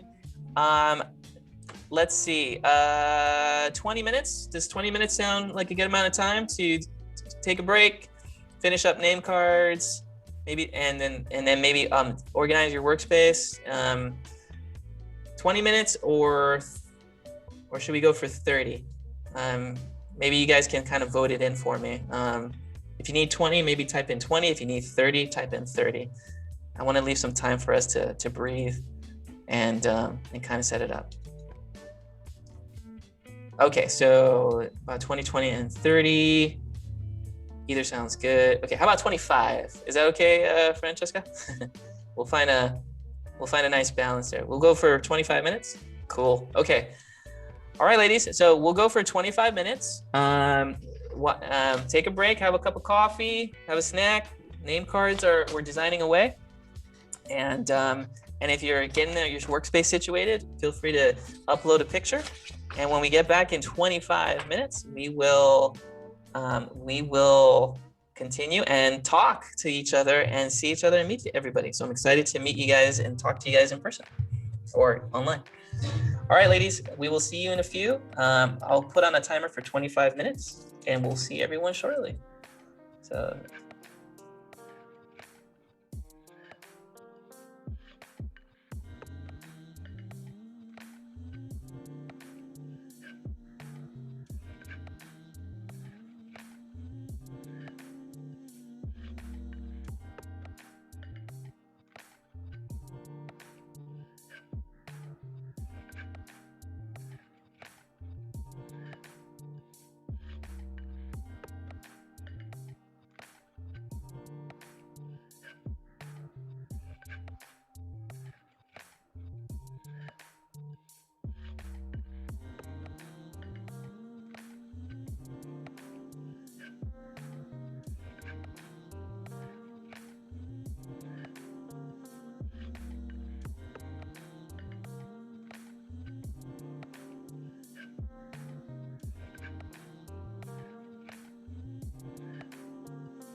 That sweet refrain all night long, an everlasting melody,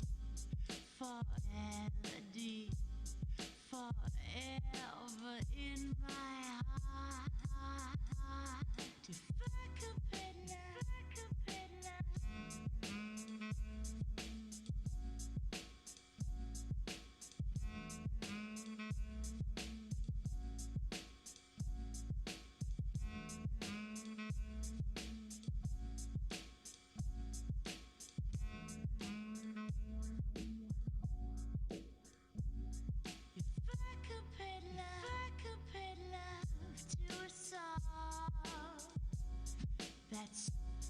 that sweet refrain all night long, an everlasting melody, forever in my heart. If I could pay love,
Okay, guys.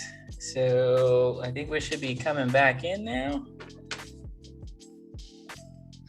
And let me go ahead and take a couple of quick seconds here.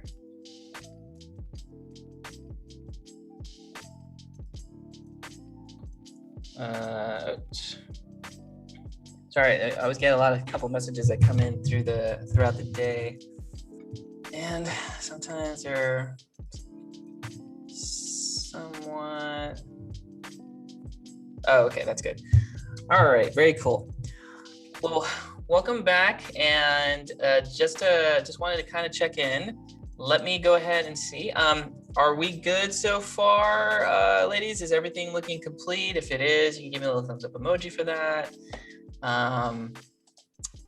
And just to kind of assess and see how we're doing, and wanted to make sure that maybe workspaces are good, everything's looking okay there. Awesome.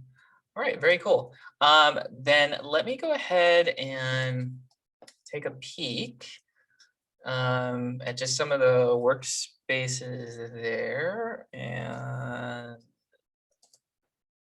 that way we can kind of get a visual for it. Just want to make sure that the spaces are looking pretty organized.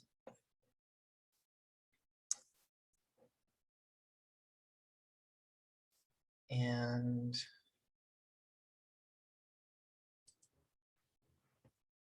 I'll just open up a couple of files here in just a couple of seconds. And then I'm also going to open up a format there. Oh, okay. No worries, Jolene. We'll give you some time for that. I just wanted to just kind of see what we're working with to assess. And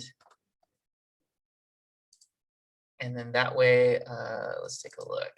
That way we're all kind of set. So we'll have plenty of time to kind of make any modifications if need be. So I just wanted to just open up. I have a secondary screen here, so I just wanted to make sure that that is looking okay. So cool. Okay.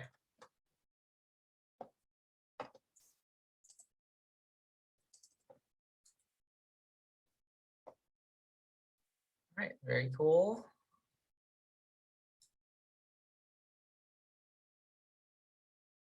Nice. All right. So you guys have some pretty cool setups too. It's so cool. It's interesting too because because it's like for our female students, right?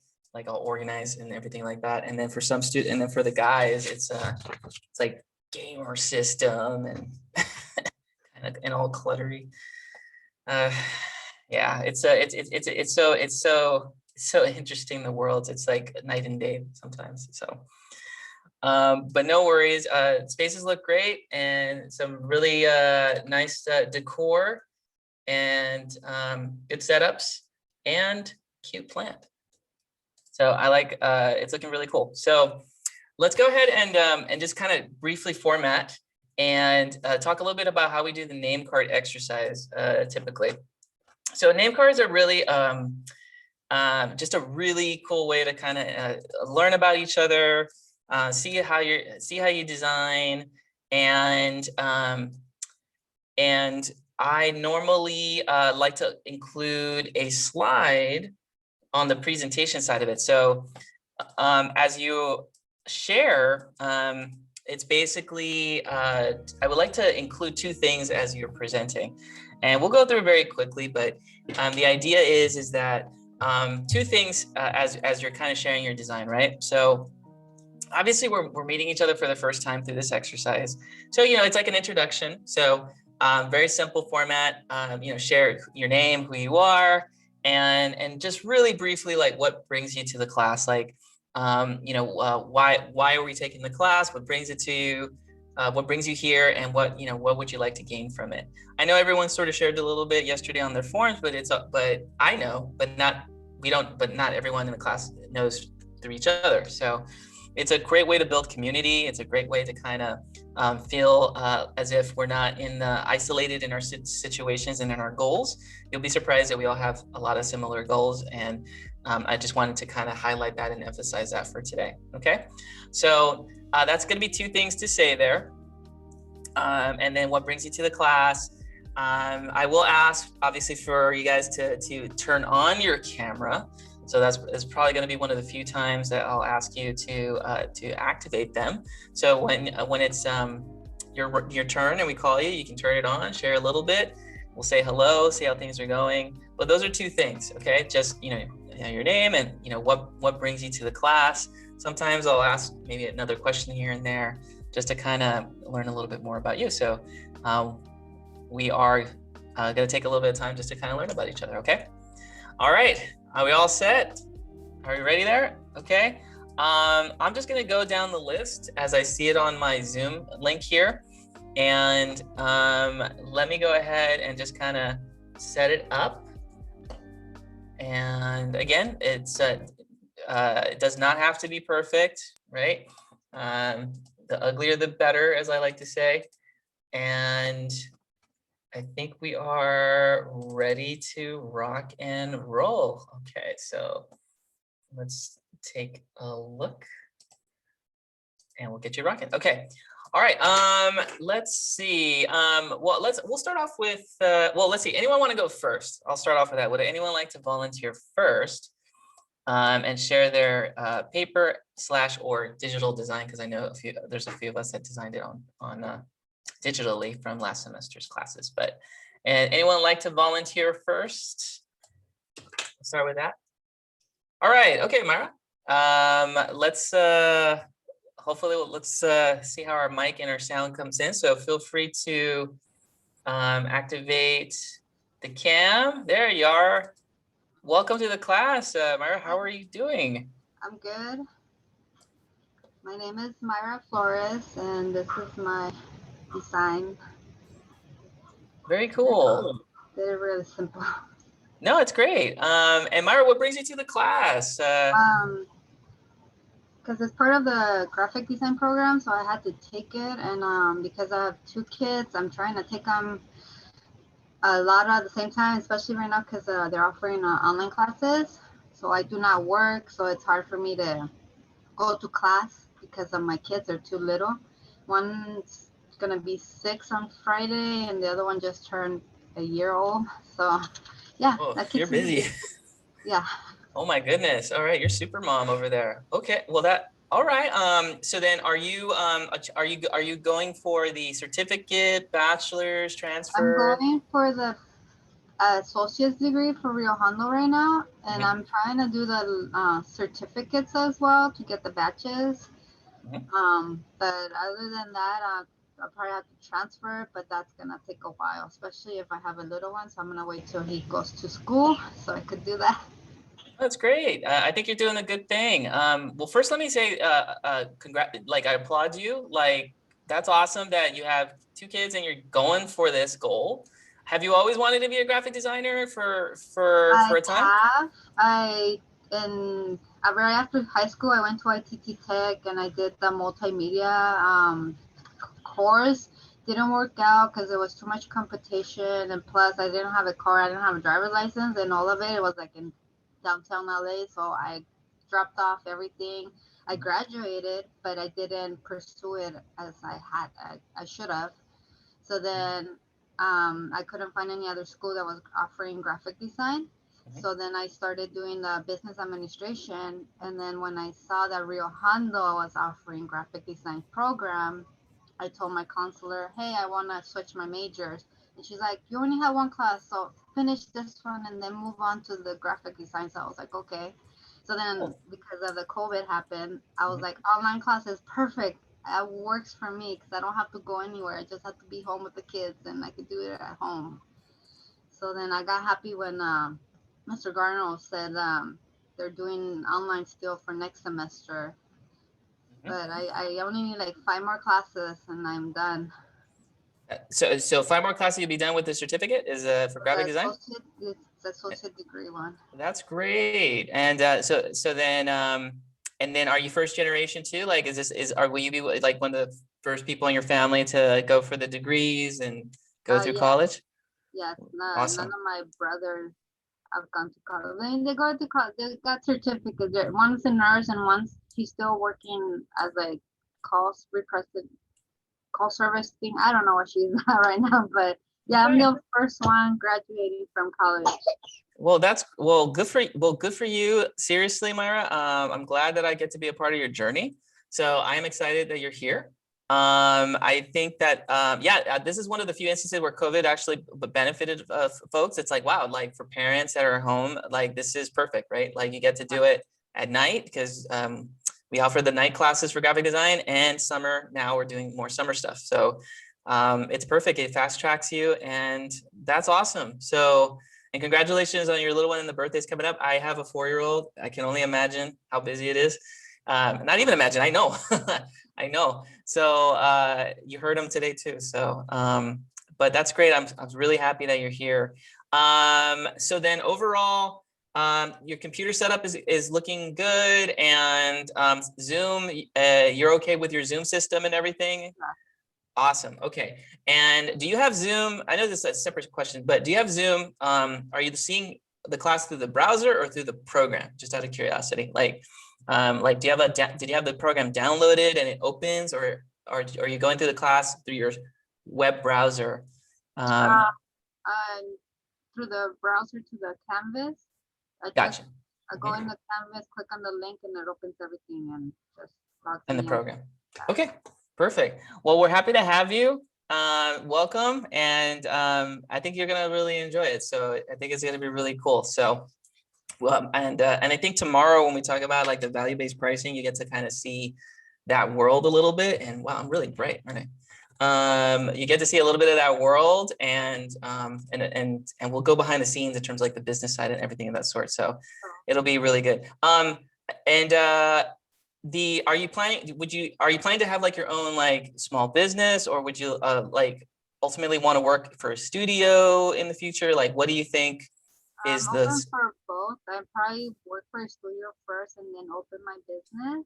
Because well, right now I'm just crafting, like doing birthday party stuff like that. And then I guess for graphic design, I just want to work on my own, like in my own space. But hopefully someday I could open my own business doing that. Oh, okay. So you'll definitely like tomorrow's class on how much to charge to clients. So it's one of my favorite little lessons actually. So it'll be good. All right. Well, welcome to the class, and I like your name card. I really like the design of it. Lettering is cool. It looks like you had like a little sunflower or like a little floral element there. So and typography, have you taken like a typography class or anything? Last semester with Mr. Gardos. Awesome. Okay. So yeah, that's a really important class. And so I'm glad you took it, and it's cool. So I look forward to kind of seeing you apply some of that in the last project of our class here. Welcome. And it's good to have you, Myra. It's good to see you. All right. Easy as that, guys, right? Let's keep it going. We'll go. Francesca will go. Francesca is a return. She had me last semester, like 2 weeks ago. So it's nice to see a familiar face. So Francesca, good to see you. Good to see you too. All right, very cool. So I just did it on Illustrator, so I'm just going to share my screen and then I'll turn on my camera. Cool. All right, we'll set you up. Let me go ahead and pin you in here. All right. All right, Miss Francesca, you getting going there? Well, welcome back. It's good to have you back. And for those that don't know, Francesca took digital illustration like 2 weeks ago. We just finished up like 2 weeks ago, which is crazy that we wrapped it up.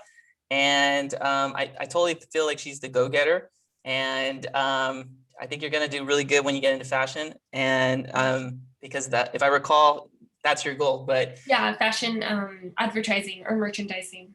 Cool. Okay. Well, you're gonna you're gonna experience all that here, so that's gonna be great. So we'll take a look. Francesca, share a little bit about your name card, and for those that are meeting you for the first time, just a little bit about yourself and what brings you to the class. So, hi everyone, my name is Francesca Rizzo. And for my name card, I don't know, I just kind of experimented with different tools, and I did like this wave effect. And right now I'm really interested in like color combos, so this like yellow and light blue, I just really like it, so I decided to do that.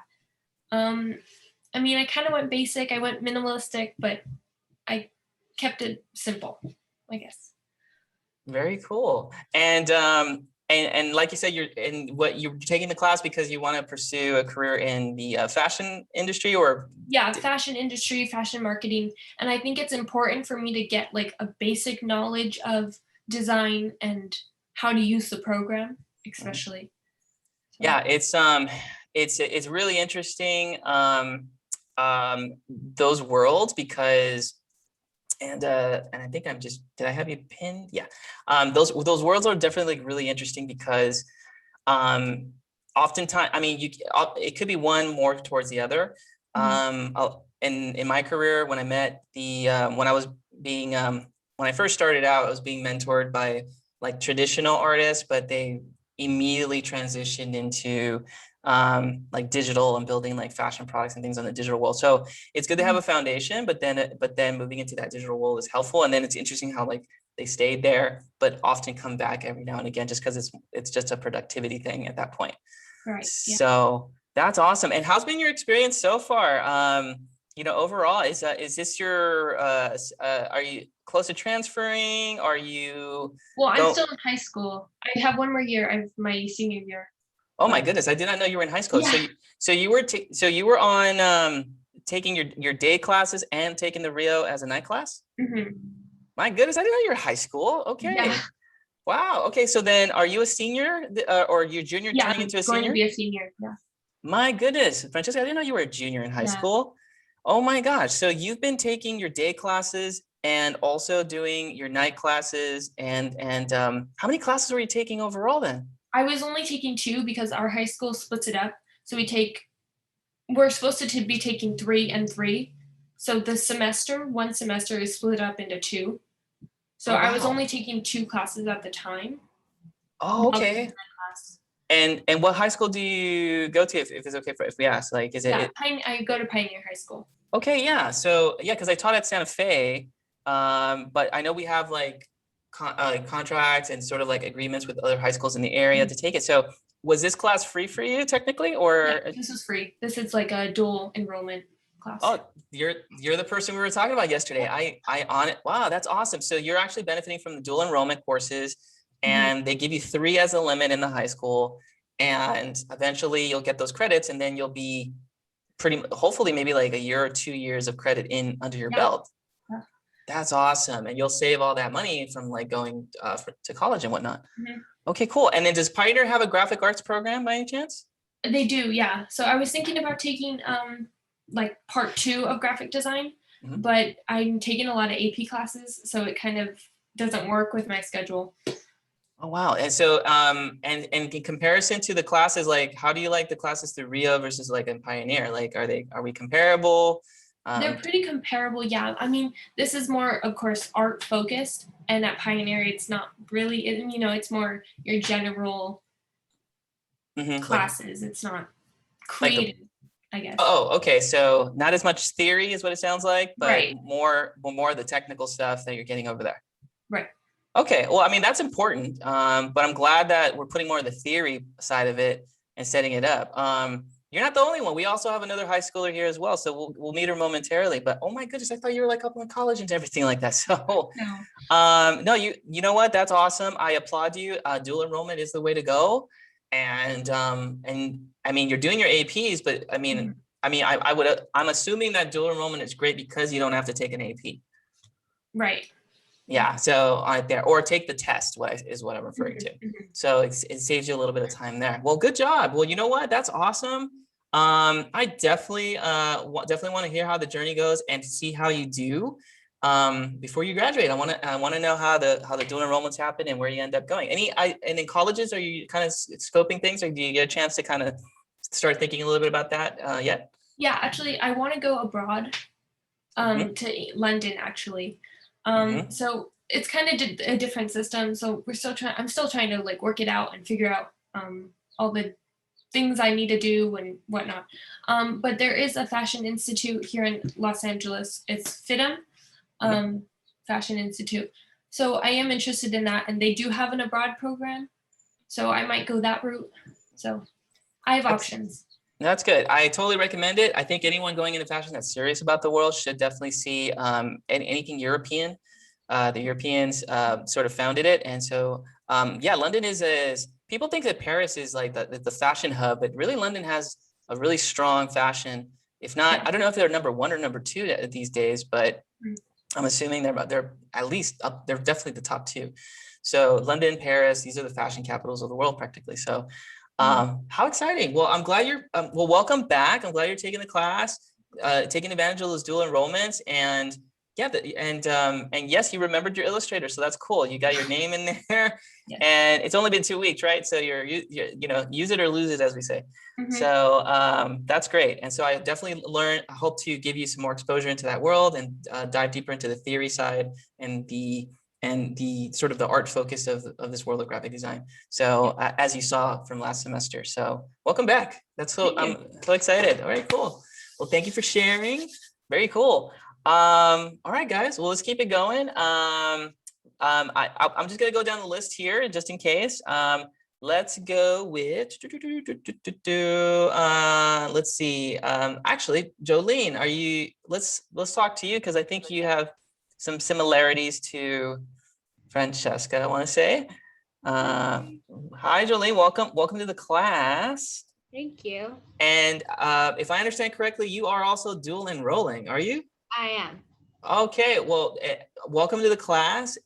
Is this your first time doing a dual enrollment class or graphic design? Graphic design, yes. I've taken child development, but I wanted to do graphic design. Okay, very cool. And what high school are you coming from? Lucerna. Lucerna. Okay, cool, awesome. So so you've taken dual enrollment through the college in different subjects. And it sounds like you've been doing it since last semester or a year ago, or my sophomore year. And you are junior or senior this year? I'm going into senior year. Oh wow, so you're going into your senior year. See, this is great.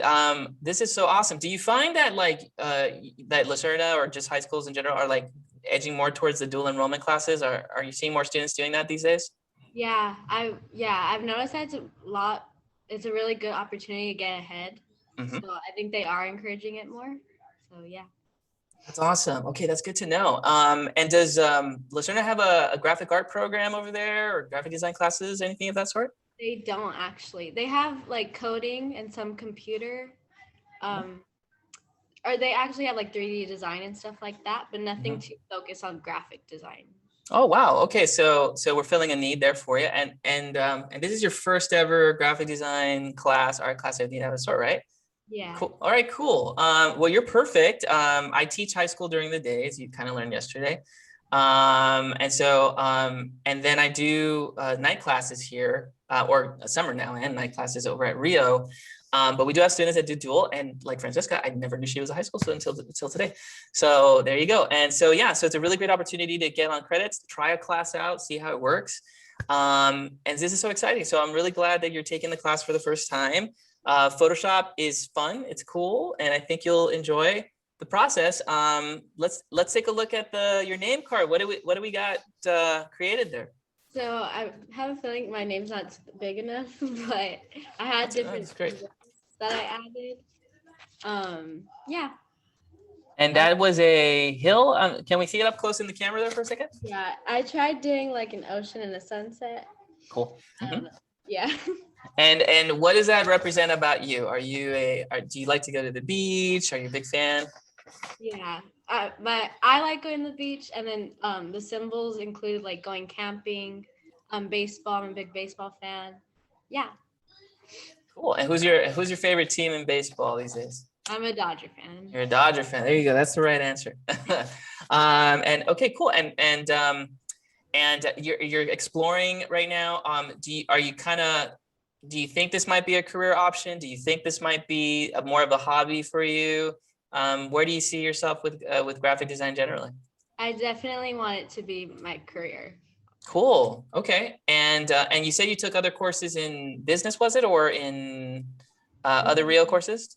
Yeah, it was child development, so it wasn't really related at all. But okay. Yeah. Okay. And but so graphic design is a possibility, or do you think that might be the actual thing you would possibly like to do? I think it's the actual thing I would like to do. Cool. And what do you think was the turning point for you to make that choice? I think so. Like at school, I'm involved with like ASB and stuff. And once I started designing like posters and flyers and just different logos we needed, that's when I really like realized that I enjoyed it. That's awesome. Okay, cool.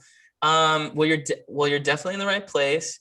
I think as you saw, Francesca does like Francesca said that she took night courses and in addition to her day class, and so it's very possible to do like an associate's or certificate, do the whole transfer situation and go from there. There's a lot of options, and that's so cool that you can actually kind of walk away with almost a year under your belt, maybe almost a year and a half if you do summer back to back of courses. And by the time you finish high school, they're almost done with college. That's insane to me when I think about that. That's a super great opportunity, and I'm really happy that you're in the class. So I think you'll like the projects that we're about to jump in. And yeah, we're here to help. So if anything comes up, or I know who to ask when it comes to, who to ask, and I know who to talk to when it comes to about stuff going on in Lucerna. So it's welcome. It's so cool. And this is exciting. So awesome. I kind of knew you were in high school, and I saw like when you registered, it was like your union email. Yeah. I was like, oh, okay. So it's great. So welcome to the class. I'm so happy to have you, and it should be fun this month. So we'll see how it goes. All right. Very cool. All right.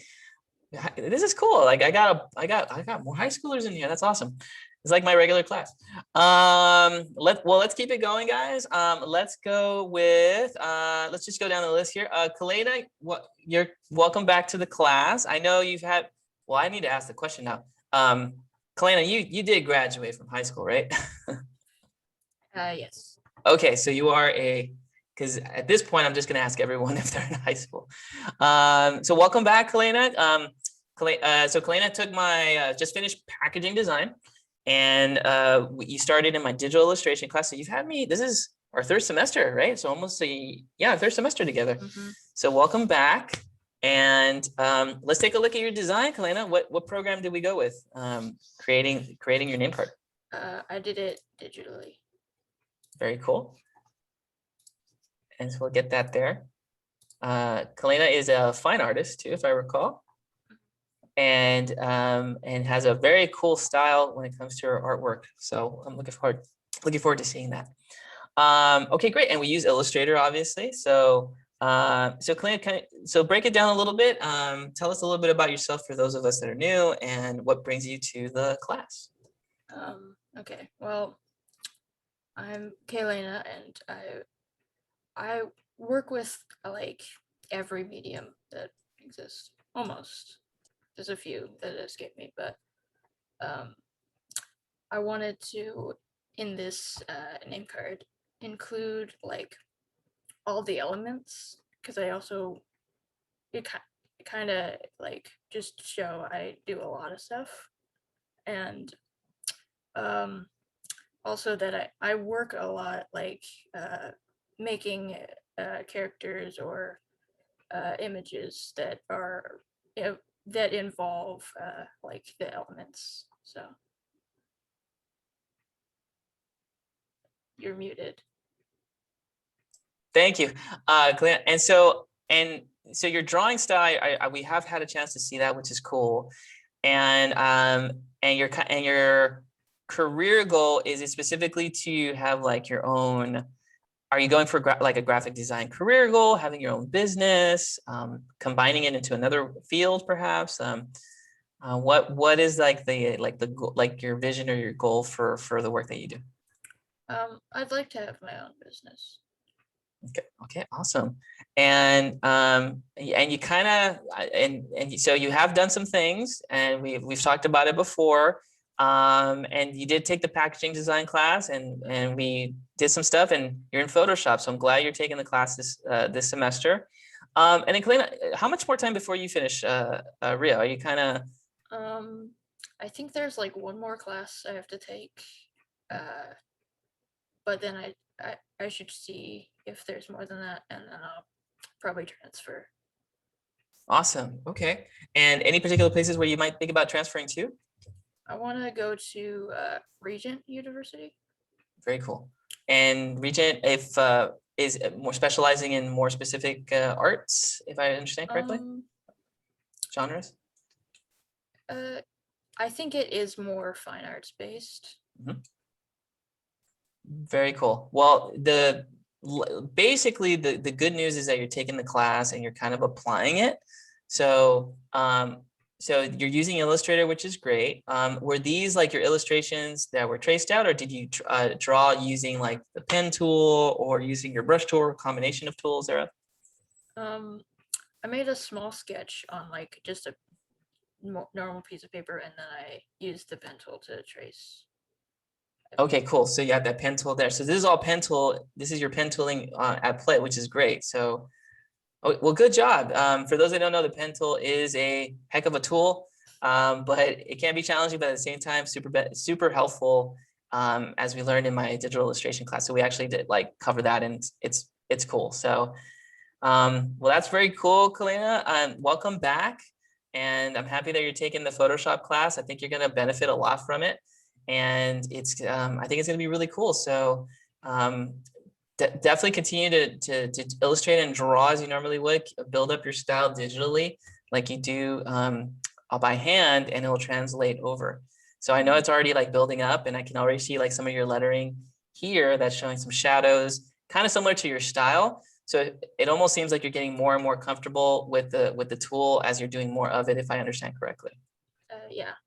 Awesome. That's my goal. I would love for your style to translate digitally, so that there's no, so that you can kind of like give yourself that greater exposure and greater understanding of the work. So welcome to class, welcome back. And it's nice to have you and Francesca, and Gio's not in today, but to have you guys return. It's good to see some familiar faces. And yeah, this is great. So you're one of my long-term students, so that's awesome. So I'm glad you're going for it. Okay, welcome back. All right, guys. Well, let's keep it going, and we have 3 more left. So let's see, Talia, let's go with you next. Welcome to the class, and let's see how your name card is looking. Can you guys, oh wait, you can't see me.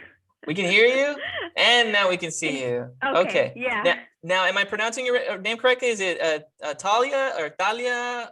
How would we pronounce it? Anyway, it doesn't really matter, because like, I don't know, it's just everyone says it so differently, so it's like I don't really have a complaint when it comes to like what anyone says anymore. So Okay, what would your yeah. parents say to you, let's say, or family? Talia. Talia? Yeah. Okay, so Talia, so that's what your family calls you, your immediate family, Talia? Okay, cool. Well, welcome to the class. It's very cool LED lights you got going there. And it looks like you are a true artist. I see musical instruments, I see drawings in the background, I see some bow and arrows. You are a lady not to be messed with. So tell us a little bit about yourself, and what brings you to the class. Well, I'm taking this class because, well, it's credits towards my major. I came to the conclusion, like, honestly, a couple of days ago, that I really want to like pursue my dream of being one of the concept artists for like movies at Disney, because I know that they like travel and they get to like experience the culture and like research the just everything that goes into like movie making. Like I saw the concept art for Frozen, and that was really, really cool, and that just like really struck a note with me, because it was like I want to do that, you know. Like I saw like the documentary where it was like 15 minutes or something, but like this team went to, I think, Iceland or Norway or something, and they like just like drew just a bunch of pictures of the fjord, and it was like insane. And yeah, that was like the deciding like moment. I was like, yeah, this is it. Very cool. So that definitely resonates with you. And Talia, am I forgetting, did you take my class in the past? by any chance? Yes. Oh my Yeah. gosh, I didn't recognize. Wait a minute. I do. I was like, wait a minute. I know her. I've seen her. I know this voice. You were in Yeah. which class was it? Digital illustration from when? Last spring? 2019 fall. Oh my gosh, you Yeah, I have had short hair then. Yes. Oh my Yeah, and goodness. braces. So Welcome back. I was like, I when I started looking at your mannerisms, like, wait a minute, this is my former student. So wait, were you in class? Not the semester COVID hit, the previous one, right? yeah. Yeah, when it was actually like normal, and and we Yeah. had, and you were sitting in the front row, Next and to yes, and you work at the coffee shop, and you brought me Kazi coffee. and yeah. Oh, welcome. Well, oh my God, Miha, welcome back. Oh my God, how are you? Are you doing? Is everything good? I mean, you're Yeah. doing okay. I know mean, COVID slapped everyone in the face, but you're good. Is everything good? yeah, I'm doing a lot better. I finally decided on what I wanted to do because I was Okay. just undecided before. So that was like, yeah. Oh man. Okay. Um, No, that's good. I always think about my students like that, how they're doing after COVID. It's so, you just don't know these days. So I'm glad you're back. So did you just see it on the schedule and you're like, okay, I'm gonna go for it. You have the time, or you just saw my name yeah, and you're I like, I'm did. just gonna go and take his class, or It was actually kind of unintentional. Mhm. So for the summer semester, I'm actually taking your class and then some other teacher that I've already had before. And I was Okay. like, oh, this is hilarious. Like, Okay. so Awesome. I figured I would get a couple more credits in there, just to because I took last semester off. It was just like really difficult, and I was like not motivated at all, and I just needed like a break to just get myself back into like the headspace for school. Mhm. So this is my return back to school, and I was like, I'll just start off with something that's like I know and I'm kind of familiar with, and like I know I can do it, and I know the way that you Good. like have your class set up. So it was Mhm. like, okay, I can do this. Yeah. Cool. Okay. Well, that's good. It definitely looks like you did a lot of growing up, and it looks like we all did during the Yeah. last year. So, Yeah. I'm so happy that you stuck with it, you toughed it out, and you're back. I know it's not Yeah. easy. I mean, I told you guys in the past, I've taken the year off, and when I was younger, I did take a year off, and I was like, no, I got to go back. So, I'm glad you're back and you're set and you know what you want to do. And so that's awesome. Let everybody know how I'm doing, and let them know that I'm alive, I guess, because I know some folks don't know what happened to their teachers and things like that. So, but Yeah. it's really good to have you back, and we'll talk a little bit more about like those like conceptual artists and what that world looks like. I do know that Disney, I don't know if they're back yet, open yet, but they do have an internship program that maybe you might want to start Yeah. investigating. It's kind of like a summer long, it can be summer, it can be a semester, where you work for the company, and it's an internship. It's great. It's a great opportunity to do it. I think it's through consumer products, but it's like a Disney consumer products like intern position, and you go through like their whole like system and process. So if that's an area of interest for you, definitely look into it, maybe Google it, and Yeah. we'll see what we can do. I'll see if I can make a few calls and find out if there's anything Oh, that. I didn't show. Oh, your name card. Yes, let's take a look at your name Yeah. card too. Let me pin you So there. it was just kind of simple. Like, I didn't want to do anything like too crazy because honestly, I didn't know that this was due today. I thought the other thing was due like in class, and I was like, oh my gosh, wait, this one's due Mhm. instead. So it was kind of Awesome. rushed, but No, it's totally fine. yeah. It's cool. So no, it's great. You got. I mean, you're going to be doing a lot more conceptual illustrations. So I would say get started now. The more the better. So and as you've Yeah. seen, so we'll keep the conversation going. Let's see what we can plug in on. Let's see what's on the horizon as Disney opens up again. Let's keep our eyes peeled, and let's see if there's something that's out there that maybe Okay. you might want to jump in on. Okay. All right. There, you never know. I think they'll probably be taking interns pretty soon now that they're starting to rehire more people back into the offices again. So really? I know they favor interns just because it's short term. It is cheaper work, so it's a win for them. I mean, it pays pretty good for a college student, not as like a family, but so it's perfect for you starting out, and it's a great experience, and it gives you some more further exposure. So we'll keep the conversation going, and we'll see what's out there and see what pops up in the opportunities to come for you. Okay. All right, I'm Yeah. excited. Yeah, no, I'm excited you're back. It's good to see it for another familiar face. So this is great. That's like half the Yeah. class is like former students of mine. So that's awesome. Well, I'm so happy you're back. So and you look good. So I'm glad you're doing better. Thank you. You too. All right, awesome. All right, well, let's keep it going, guys. Man, it's like a reunion today. Let us go with Amanda. So Amanda, let's take a look at your card. I think you may have gone digital or analog. I always get my communications there a little mixed up. Yeah, you went digital too. So Amanda, we can see, we can hear. Hi, Amanda. How are you? Welcome to the class. I don't know if. Oh, we can hear you. We can see you. Yeah. No, I'm trying to screen share Photoshop. Oh, do you see a green button on the bottom of Zoom there? It says share screen by any chance? Yeah, I clicked on that and it's on security and privacy. Ooh, and do you have a Mac by any chance? Yeah, I'm on Mac. I don't. So if it's security and privacy, you might have to go to your settings and then allow it. Do you have your password for that? Is that ready to go? Yeah. Okay, well, if you want to take a couple of seconds, you might have to type in your password, unlock it, click onto Zoom to allow it to share, and then try to reshare it again, and it should allow you to do it. And you should see like the Photoshop app on one of your window selections there.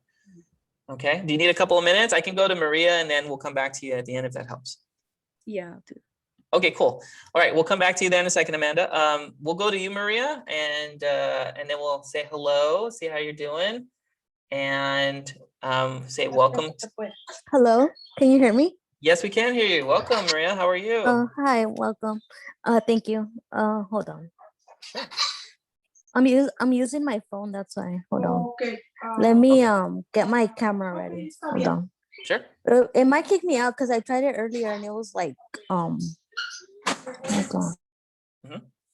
No worries. I think you could always come back and we'll get you set up there. So take your time and we'll get you set up too. Okay. And then Amanda, if you're ready, feel free to jump in at any point as well. So then that way we'll see how it goes. Okay. So Maria, I think your phone's coming in. Okay. Can you hear me? Yes, we can. There we go. Okay, there we go. Here's my card. Very cool. My index. So let us take a look here. And it's kind of rotated on its side. There we go. Perfect. All right. So Maria, it's good to have you. Tell us a little bit about your card and a little bit about yourself. What brings you to the class? I'm taking the class to improve skills and also going for the associates. And I'm a first generation student for college. Yeah, I didn't show you my workspace because my house is like a disaster right now since I'm having like construction, like the bathroom and the kitchen. It's a mess. Oh, I've been there, believe me. Yeah, so right now I really don't have a workspace. Okay. Do you think you'll have a place where there's little to no distractions in this month? Since we'll be doing a lot of different projects. Yeah. Okay. So as long as you have a place where it's little to no distraction, that's going to be really helpful. And do you have like a PC or Mac laptop that you're working with on the? Yes, I have a laptop. I have a laptop with everything. Okay, and hopefully we got the Photoshop logged in and installed. Yeah, everything's already set up. Perfect. Okay, that's great. So tell us a little bit about yourself and your interests, like your name card. I saw your name. I saw some like stars, flowers, but tell us a little bit about like, what is it about graphic design that really captures your interest? What would you like to? Well, because I like to create stuff, and maybe in the future I would like to like go into like putting my own business or stuff like that. Okay. With all this COVID, people are like putting up their own business, and that would be something cool. Okay. And have you worked in this field? Did you take classes in high school? Are you No, in high school right now? no. I wish I was in high school. No, Mhm. I'm almost like done with the career, so it's been a long path with me, like going from college to college. I was previously at Mount Sac doing the veterinarian technician, Mhm. but it was like so difficult for me, so I just like kicked out, and then I just went to Mount Sac for the graphic design, but they don't offer much, so I just came here to Rio and decided to do the program here. Okay. And are you in like, is this like your first semester, second, third? No. This is probably like my, well, for the graphic design program, I started last year in the summer. Oh, okay. So you started right when COVID started and mostly Yeah. taking those summer classes. Have Yeah, you? I'm almost like in the same path as Myra. Oh, okay. And so Yeah. are you in the like taking classes also in the fall as well and kind of Yes, building that yes. up? I'm like a full-time student, so yeah. Okay, very cool. And ultimately the goal is to have like your own business or work at a studio so that you're creating, Yes. designing, and putting all these things together, right? Yeah. Okay, very cool. So you have Professor Gardos is what it sounds Yes. like. Yeah. And how have you liked your classes overall at Rio? Like how is They're the they're process? good. They're good. Oh, I've seen Gardos like one time in person, but it was like 2017, 16. So Okay. I did go to the college like for like one semester, and then like I went back to my other college, and then I just decided to return and just finish over here. Okay, very cool. Okay, so Yeah. you're pretty much you're starting in the midst of everything online. So you're like a truly online student. Yeah, I was just like, oh my god, it was so hard. And then like I didn't know if I was gonna do good this semester, but yeah, I kept up with everything. Although I had my struggles and it was hard and thought I was gonna fail, right? But I got to the point where I passed. Oh, good. Okay. And so Gardos is good. He challenges students. Yeah, yeah, He's trying to get everyone prepared for what is like a not intense. Like if you like something, you work hard towards it anyway. yeah, But to be creative, it takes a lot of work. It takes a yeah, lot of skill, dedication, and a lot of skill, yeah, and just a lot of perseverance. So you gotta yeah, have a hard head and a tough skin yeah, to do this because it's very opinionated and there's a lot of things that people will think and have opinions about. And at the end of the day, you got to know what you like and stick with it. yes. So that's great. Well, that's awesome. You're being a part of the class. So then are you going to take the summer session then? Like the second half, because we're doing the first half this month and Yes, there's another section as well. Are you taking another class after this one? yes. Okay. And then which one is that you're going to take? I think there's like history of design, History of typography. design. Okay, great. And that's Yeah. that's a good field and that's a really good class. It's good to know the history of graphic design so that you can bring it into your own work. Yeah. So we'll see a little bit of that also in our principles of design as we kick that off. So that should be really cool. Okay. Cool. All right. Well, welcome, Mara. It's good to have you. And Thank you. this will be a great experience, and I'm sure it'll be fun. I think you'll like it a lot. So Thank you. very cool. All right. And so let's see, Amanda, are we all set on your side? I believe so. I think it should work now. Let's give it a go. Let's see where we're going. Hopefully it works. Very Yeah. cool. I don't know if it's showing. Yes, we do see it. All right. So tell us a little bit about your card, Amanda. I'm staying with a friend right now because my mom's having surgery, so I only had access to a computer. I didn't use a sheet of paper. It's cool. For me, It looks good. I put in photos that I took like in the past because I really do like photography. I love taking photos of pretty much everything. Mhm. So I felt like that kind of represent me a little bit. Mhm. And And let's take a look. These are some cool photos. But yeah, sorry to interrupt. Continue. that's pretty much it about the card. But I'm coming to Rio to get my associate's degree and then hopefully majoring in photography. Hopefully that works out. I really do. I'm kind of passionate about it. And taking this class as a major requirement, course requirement, I don't know. But I do really like graphic design. I think that's something that does interest me. Yeah, no, it's well, photography and the world of photography is designed in an essence, right? Like how like in graphic design, we talk about focal point, we talk about asymmetrical balance, we talk about contrast. That, and when we do the principles of design, I also allow students to include photos because photos also have that same principles applied into it. Except the difference is that rather than drawing, you're looking and you're kind of seeing things that are already out there and been created, and you're kind of piecing it together based on what's already out there. So whereas maybe some students take drawings or photos and cut it out and piece it together and make like a photo, a replica of a photo or something that looks photorealistic, like you're actually going out there and you actually see real life, real things, people, places, objects, things, and then you're setting it up to design a frame of a picture. So there is an art to it. You just have to train your eye to know what to find or what to add and change or take away in order for the photo to be realistic. So that's a lifestyle in and of itself. My brother, he went to school for photography.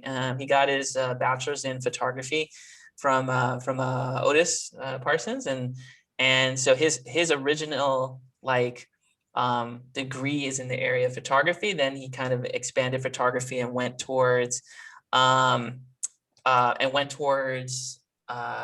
web, which is like photos and images, but then it adds like programming, coding, and interaction. So it's like you're interacting with photos almost in some ways.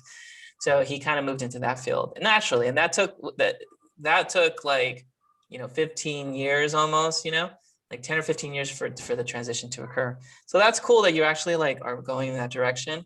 I'm so happy that you're a part of the class. And I mean, ultimately, is it like photography, a certain type of field that you like to do? Is there a certain type of photography that you would like to pursue as a career, perhaps? Maybe, I don't know. I kind of want to work in like the music scene. I really want to take photos of bands and events and stuff. Currently, or before the pandemic, I would take pictures of my friends' bands and stuff. And then during the pandemic, there was like no shows to go to and take photos of, so I didn't really get to do as much. But more recently, they're starting to have like events for their bands and stuff, and they let me go and take photos for them, all while being safe though. And Oh, that's great. And I like your photos there. I mean, I can only see so much in the lettering, but I can already tell that some of your photographs are very cool, very interesting. This is an interesting time to be a photographer, actually, because this is the first time in like 100 years that we've seen something like this, right? A pandemic, ever really, but since 1918 technically. But this is a great time to be a photographer and capture photos of just a life that may never, return to normal, quote unquote. But it's also a way to kind of show how people are reacting in something that's never been photographed ever in history, right? So this is actually a really really exciting time to be an image capture photographer, and really train your eye to capture culture and life and what people do after this. So I mean, there's a reason why there is a top 100 photos of the year, or the year in photos, right? Like we still need photos to capture amazing moments that kind of summarize everything that's been crazily going on in the world, right? And you have it looks like you have some really unique images, and just a pretty interesting eye overall, just based on what I'm seeing so far. And I look forward to having you in the class. So I think it's going to be a cool experience. And yeah, I'm looking forward to having you select some images from our principles of design when we get to that next week, and see what captures your eye and what you like visually and what makes you tick. So that's very cool. I'm really glad. And you are full-time college, part-time college? Just part-time. No, that's totally cool. I guess I have to ask you because now I have more high schoolers joining, so I just don't know where everyone's at. Well, I'm really happy that you're part of the class. Welcome, and I really like your Photoshop, your images. We will get better at building up on it, doing the basics, compositioning, collages. I think this will be like really up your alley, and I think you'll have a lot of creative freedom in the class and expressing yourself. I think you're going to really thrive in here since everything is kind of in your language, so to speak. So it's going to be great. It's going to be fun, and I'm really glad that you're here. So welcome to the class. I look forward to taking this class. Very cool. And keep me in the loop too, and on where you're at, right? It sounds like you're in a distraction-free place. So, but if anything comes up, keep me in the loop. Let me know. I'd be more than happy to accommodate your situation. Okay. Thank you. All right. Very cool. And just like that, guys, we are. That is our class. And I am so happy that everybody's here. So I know Gio is out today, absent, but this helps. This really gets me to kind of learn about you guys and see where we're at. And we're almost at 12 o'clock. So let's talk a little bit about some exercises in here and see how that goes. This is exciting. It's really cool to kind of know where everyone's at and where you guys want to do, and where I should set my strengths up. Let's talk a little bit about SMART goals, ladies, because I know we had talked a little bit about the goals here. So let's take a look. So we did the we're kind of doing the workspace, getting those situated. SMART. Yeah, let's talk about SMART goals, and then we'll get you set up there. Okay. Canvas. Yes, I want to go to Canvas. So let's take a look. Yes, Taya. Gio was also part of the class in the fall. He stuck with. He took also the packaging design class, and so he's getting a little bit more serious, and so he decided to take our graphic design class, but he's out sick, so he should not out sick. He had a doctor's appointment, so he'll be back tomorrow, and you guys can reconnect. So it should be really cool. So it's a good time to be in the class. All right, guys. So here's a couple of things that we did. So right here in the module in our Canvas for day 2, we have a couple of things here that I'd love to highlight. We have our discussion, which is the SMART goals. It's a short video with a question at the end. It's about 10 minutes or so that talks about it. And then we have an activity, which is our SMART goal exercise. Okay. Now we're still in designer therapy, and the designer therapy unit is all about mindset, right? Like what does it take to be a designer, an artist, a creator in general? Like what photographer? What do we got to do in terms of like accomplishing and achieving our goals? I think SMART goals is one aspect to it. Now, if you've taken me before, I normally would call this the power of habit. That's not that exercise. This is something completely new and different. Habit is still there, but for the time, I wanted to kind of focus on SMART goals to kind of give you some variety and switch it up for those students that are taking my class again, and also to kind of hone in a little bit more on just goals in general. SMART goals. Has anyone ever heard of or heard of the term SMART goals? And if it has, maybe you can give me like a little thumbs up emoji that if you've ever heard of it. Have you ever heard that term? Or maybe you've done an exercise and you've done a SMART goal exercise. Maybe you can let us know in the chat there too. But have you heard of a SMART goal? If you have, give me a little thumbs up emoji and we'll set you up. And from the looks of it, it looks like that most of us are a little bit new to it. So that's great. Well, here's a short breakdown of what that is. Okay. SMART goals is essentially an acronym. Okay. There are some different terms for it. And the way it kind of breaks down is that it kind of looks like a certain set of things. See if I can kind of pull that up really quick. It's SMART is basically the acronym S-M-A-R and T. Okay, and on screen you'll notice that there is the first term there, and let me go ahead and see if I can retrieve it. And we'll open that up in just a couple of seconds. Let me retrieve that really quick.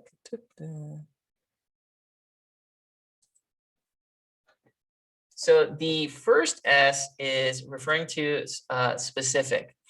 Okay, so it refers to specific. The second letter, here it is. Actually, let me go ahead and set it up. And let me kind of switch over. And I'm going to put it into my degree here so we can kind of get that going. Give me 1 second. My annotator is already acting a little weird.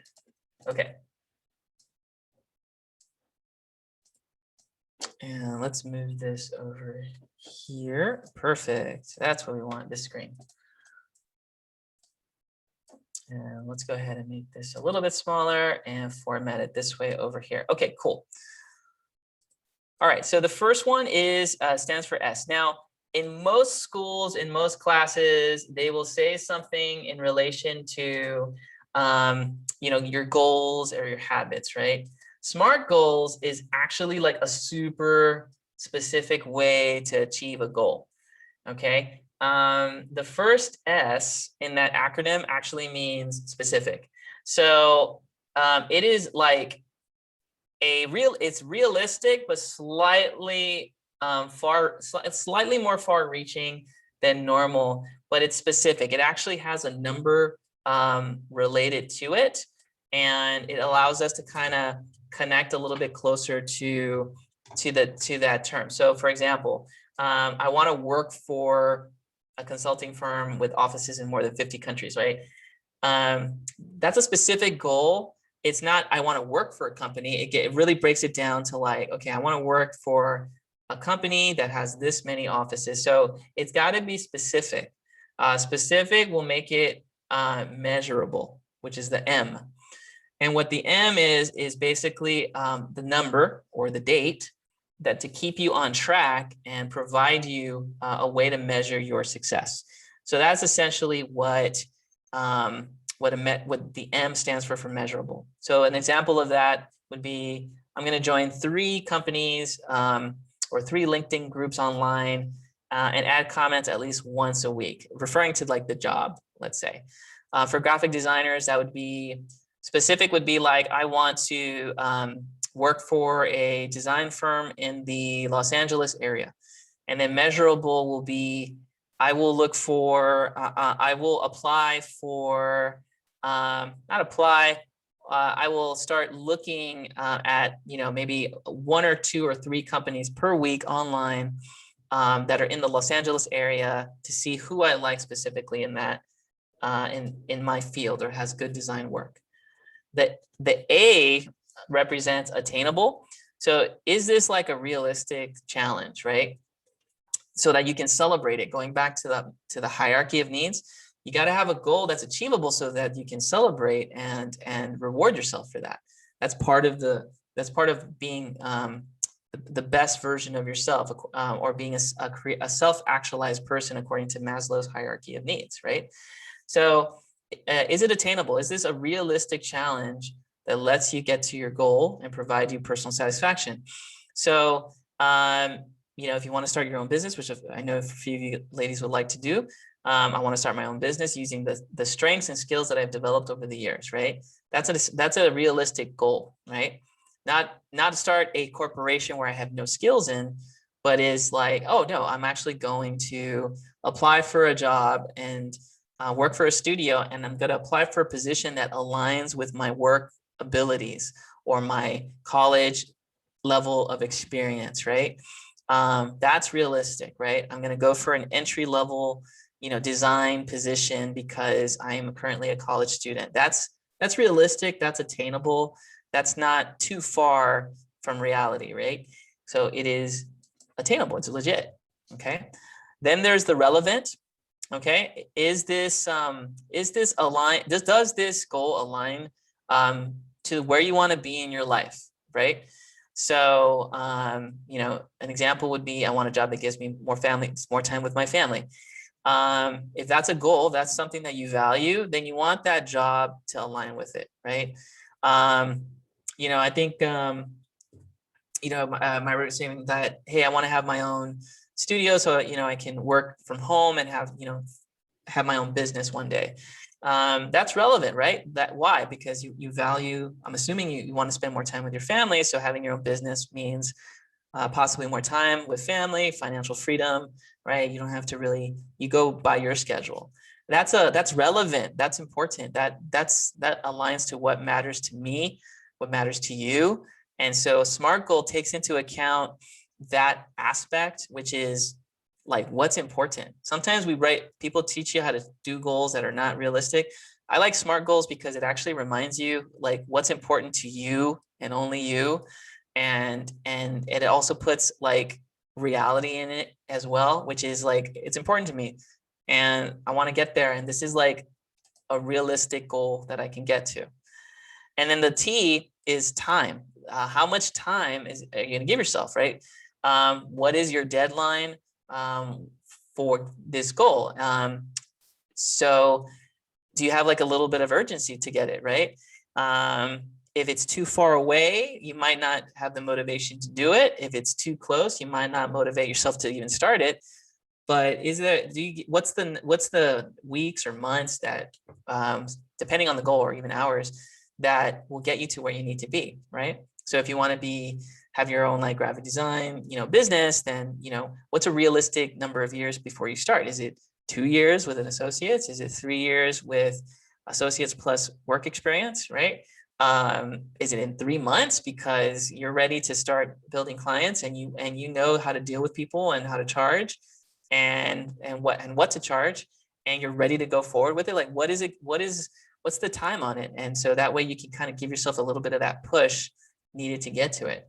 I love SMART goals.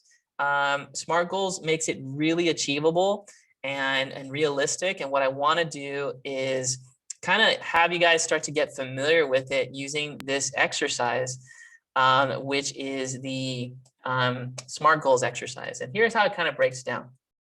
Okay. After class today, I would like you ladies to see the 21 SMART goal examples, right?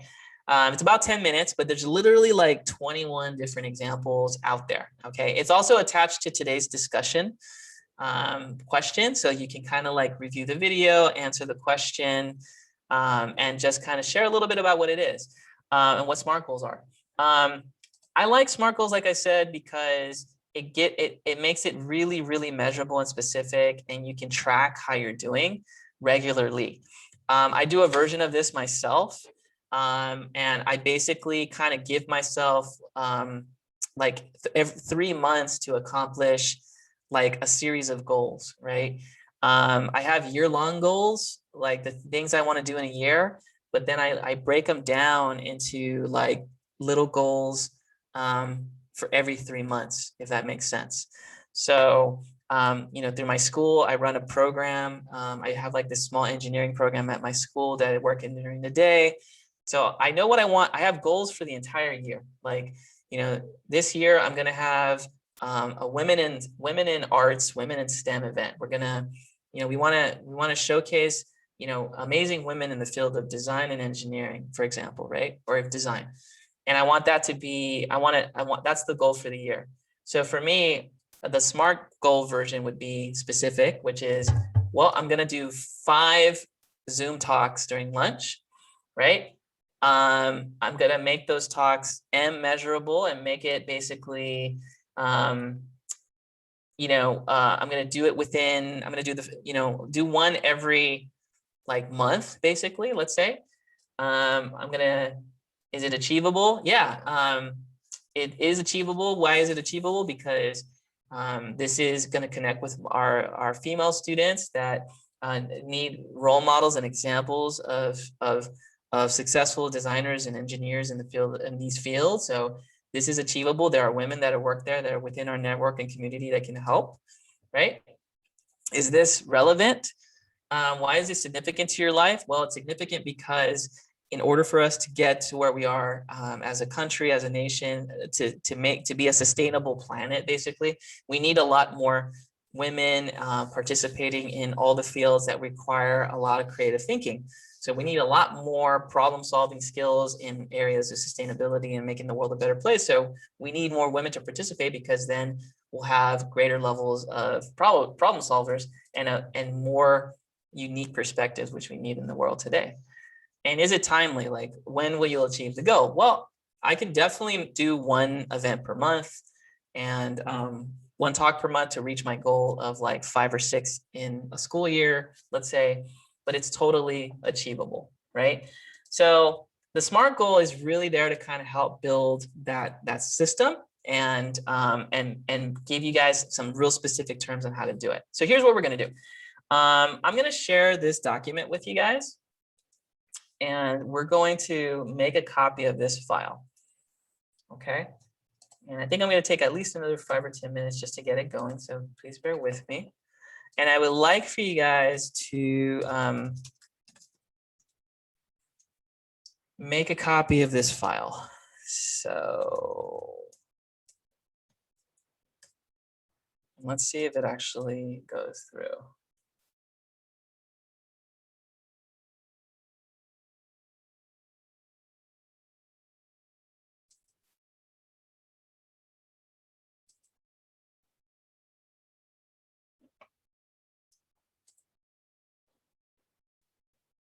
Okay, now as you click onto the link, in order to make a copy, we're going to go to File. Okay, make a copy, and you can make a copy of the entire presentation. Okay, and then that way you're set there. It is available, and if you have your Rio Hondo Gmail, you can access it. So if you know your Rio Hondo email, if you have a Gmail account, you can even use like your personal Gmail account if that is easier for you. I will accept that as well. But basically, you need to have like some type of Google email so that you can click onto it and access it. And I even put this on the activity portion of Canvas. So it even shows you specifically under activity how to make a copy of this document. Okay. So it's here below in the picture. It should be there below. It should say how to make a copy on it.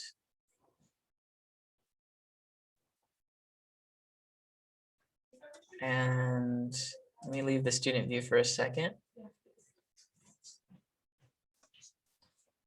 Yeah, and here it is here. So it shows you specifically how to do it.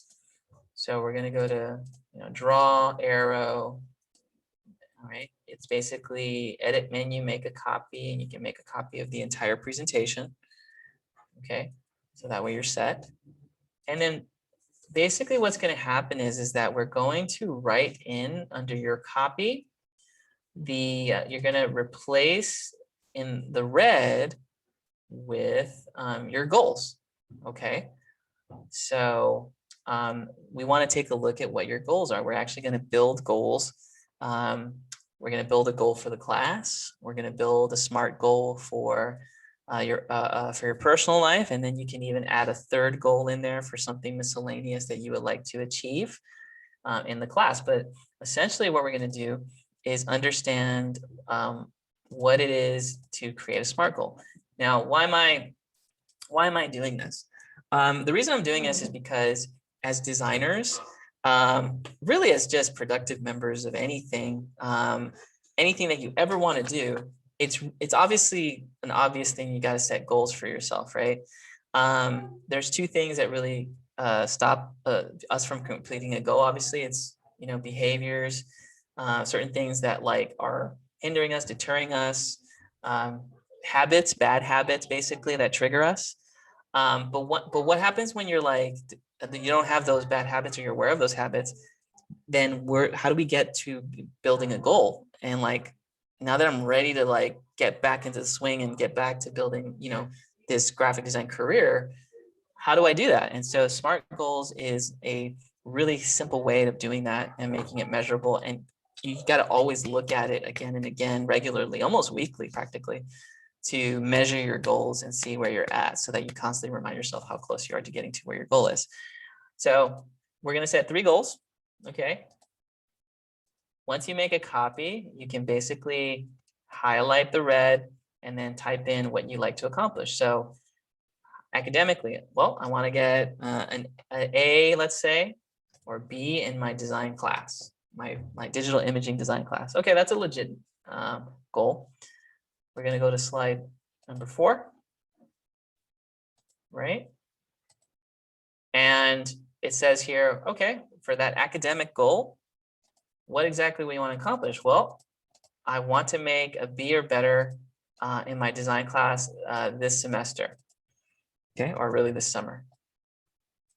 Okay, that's a specific goal because you're saying what the grade is, right? Measurable, okay. How will you know when you have reached this goal? How many weeks? Well, in this class, we're here for about 4 weeks almost, 5 really. So I will reach this goal by making no more than a C every 4 weeks. I think an achievable goal is like I will reach this goal by completing every activity daily for 4 weeks, right? Which is pretty much what the goal of the class is, building every design activity there for 4 weeks, basically. So that's a measurable goal. Within 4 weeks, every week, doing the activity every week, every day. Okay. Achievable. Now, make this goal realistic. What's going to happen if you don't do this? Or what resource do you need if you want to make this thing attainable? How is this going to be achievable? Well,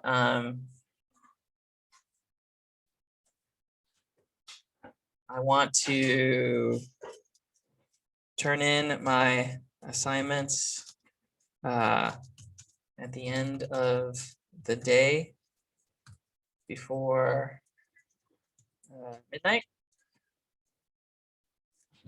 or before class begins the following day. Okay. Okay. So make this realistic with effort and commitment. So that's literally what you're going to need to do in order for it to be realistic, right? And then R, why is this goal significant in your life? Okay. Well, you just mentioned to me why it is that you're doing what you're doing there, lady. So, I want to improve,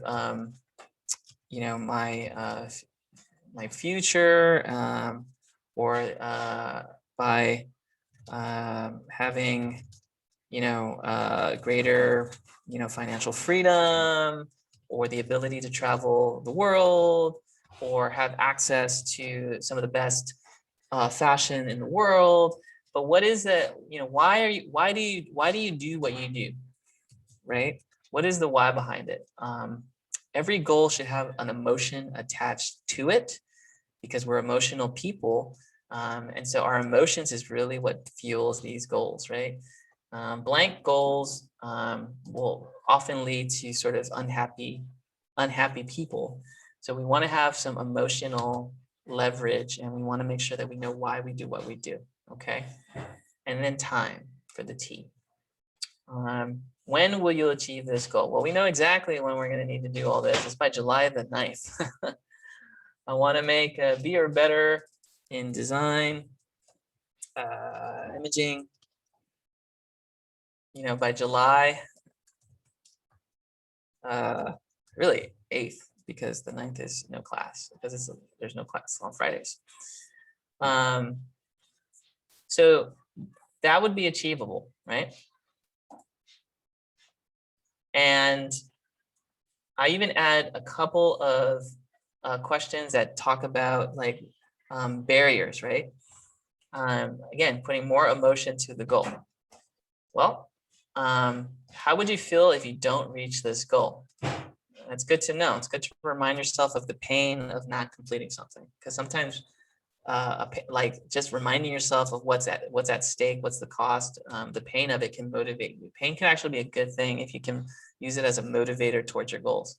My honest opinion, I would feel limited if I don't reach this goal because I feel it's important to me and I want to accomplish for my future. This is important for my future. This is important for my family. This is important for my kids. This is important for me to do better. You got to know how you're going to feel if you don't reach this goal. I'm going to feel like I let my family down. I'm going to feel like I didn't do enough. You gotta remind yourself of what's the cost to get to where you want to be, because everything should have a level of risk. Anything worth pursuing should have some risk involved. It's going to cost me time. It's going to cost me maybe, something of my time or in order for me to get to that goal. But you got to make it real. Okay. 2 more slides and then we're done. Obstacles. Okay, great. You have your goals, you have this and that, but we still have faults, right? We still have things that challenge us. We still have things that tempt us away from the goal. So what are your obstacles then? What is it that is going to take you away? Well, for me, I know social media, looking at, Instagram or TikTok or whatever these videos are, right? That's an obstacle that takes time away. So I'm going to have a social media obstacle. What are your obstacles for reaching this goal? Is it, not sleeping enough? Is it, watching too much Netflix? Is there something out there that is an obstacle in reaching this goal? And to the right, then what's the solution towards that? So if social media on the left is my obstacle, then the solution would be, well, I'm probably gonna have to turn off my phone when I do the goal. If I'm Netflixing, then I'm probably gonna have to, leave my bedroom and go to another room or another room where there's no television or no device or screen available to play this show, right? Whatever the solution is, what's the obstacle? What's the solution you're gonna give yourself?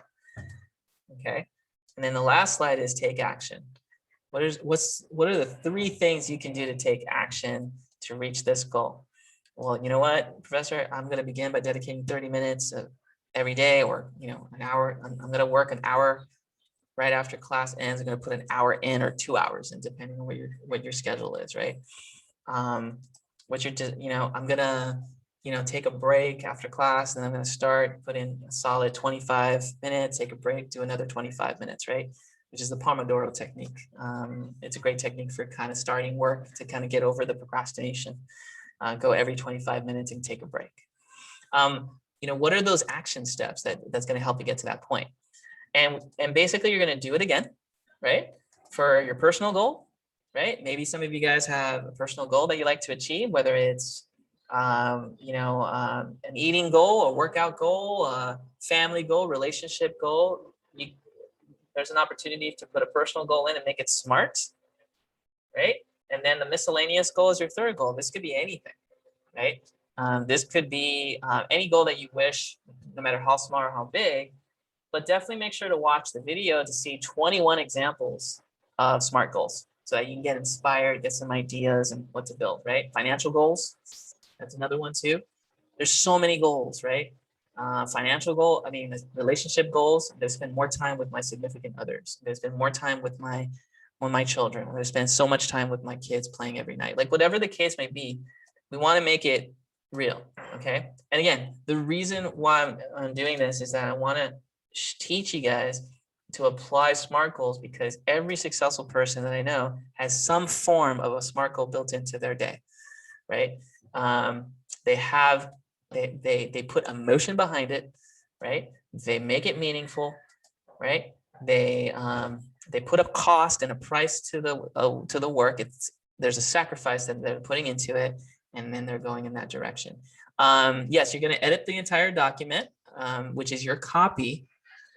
And then what we're going to do tomorrow is that I'll show you basically how to upload or share that onto the Canvas system.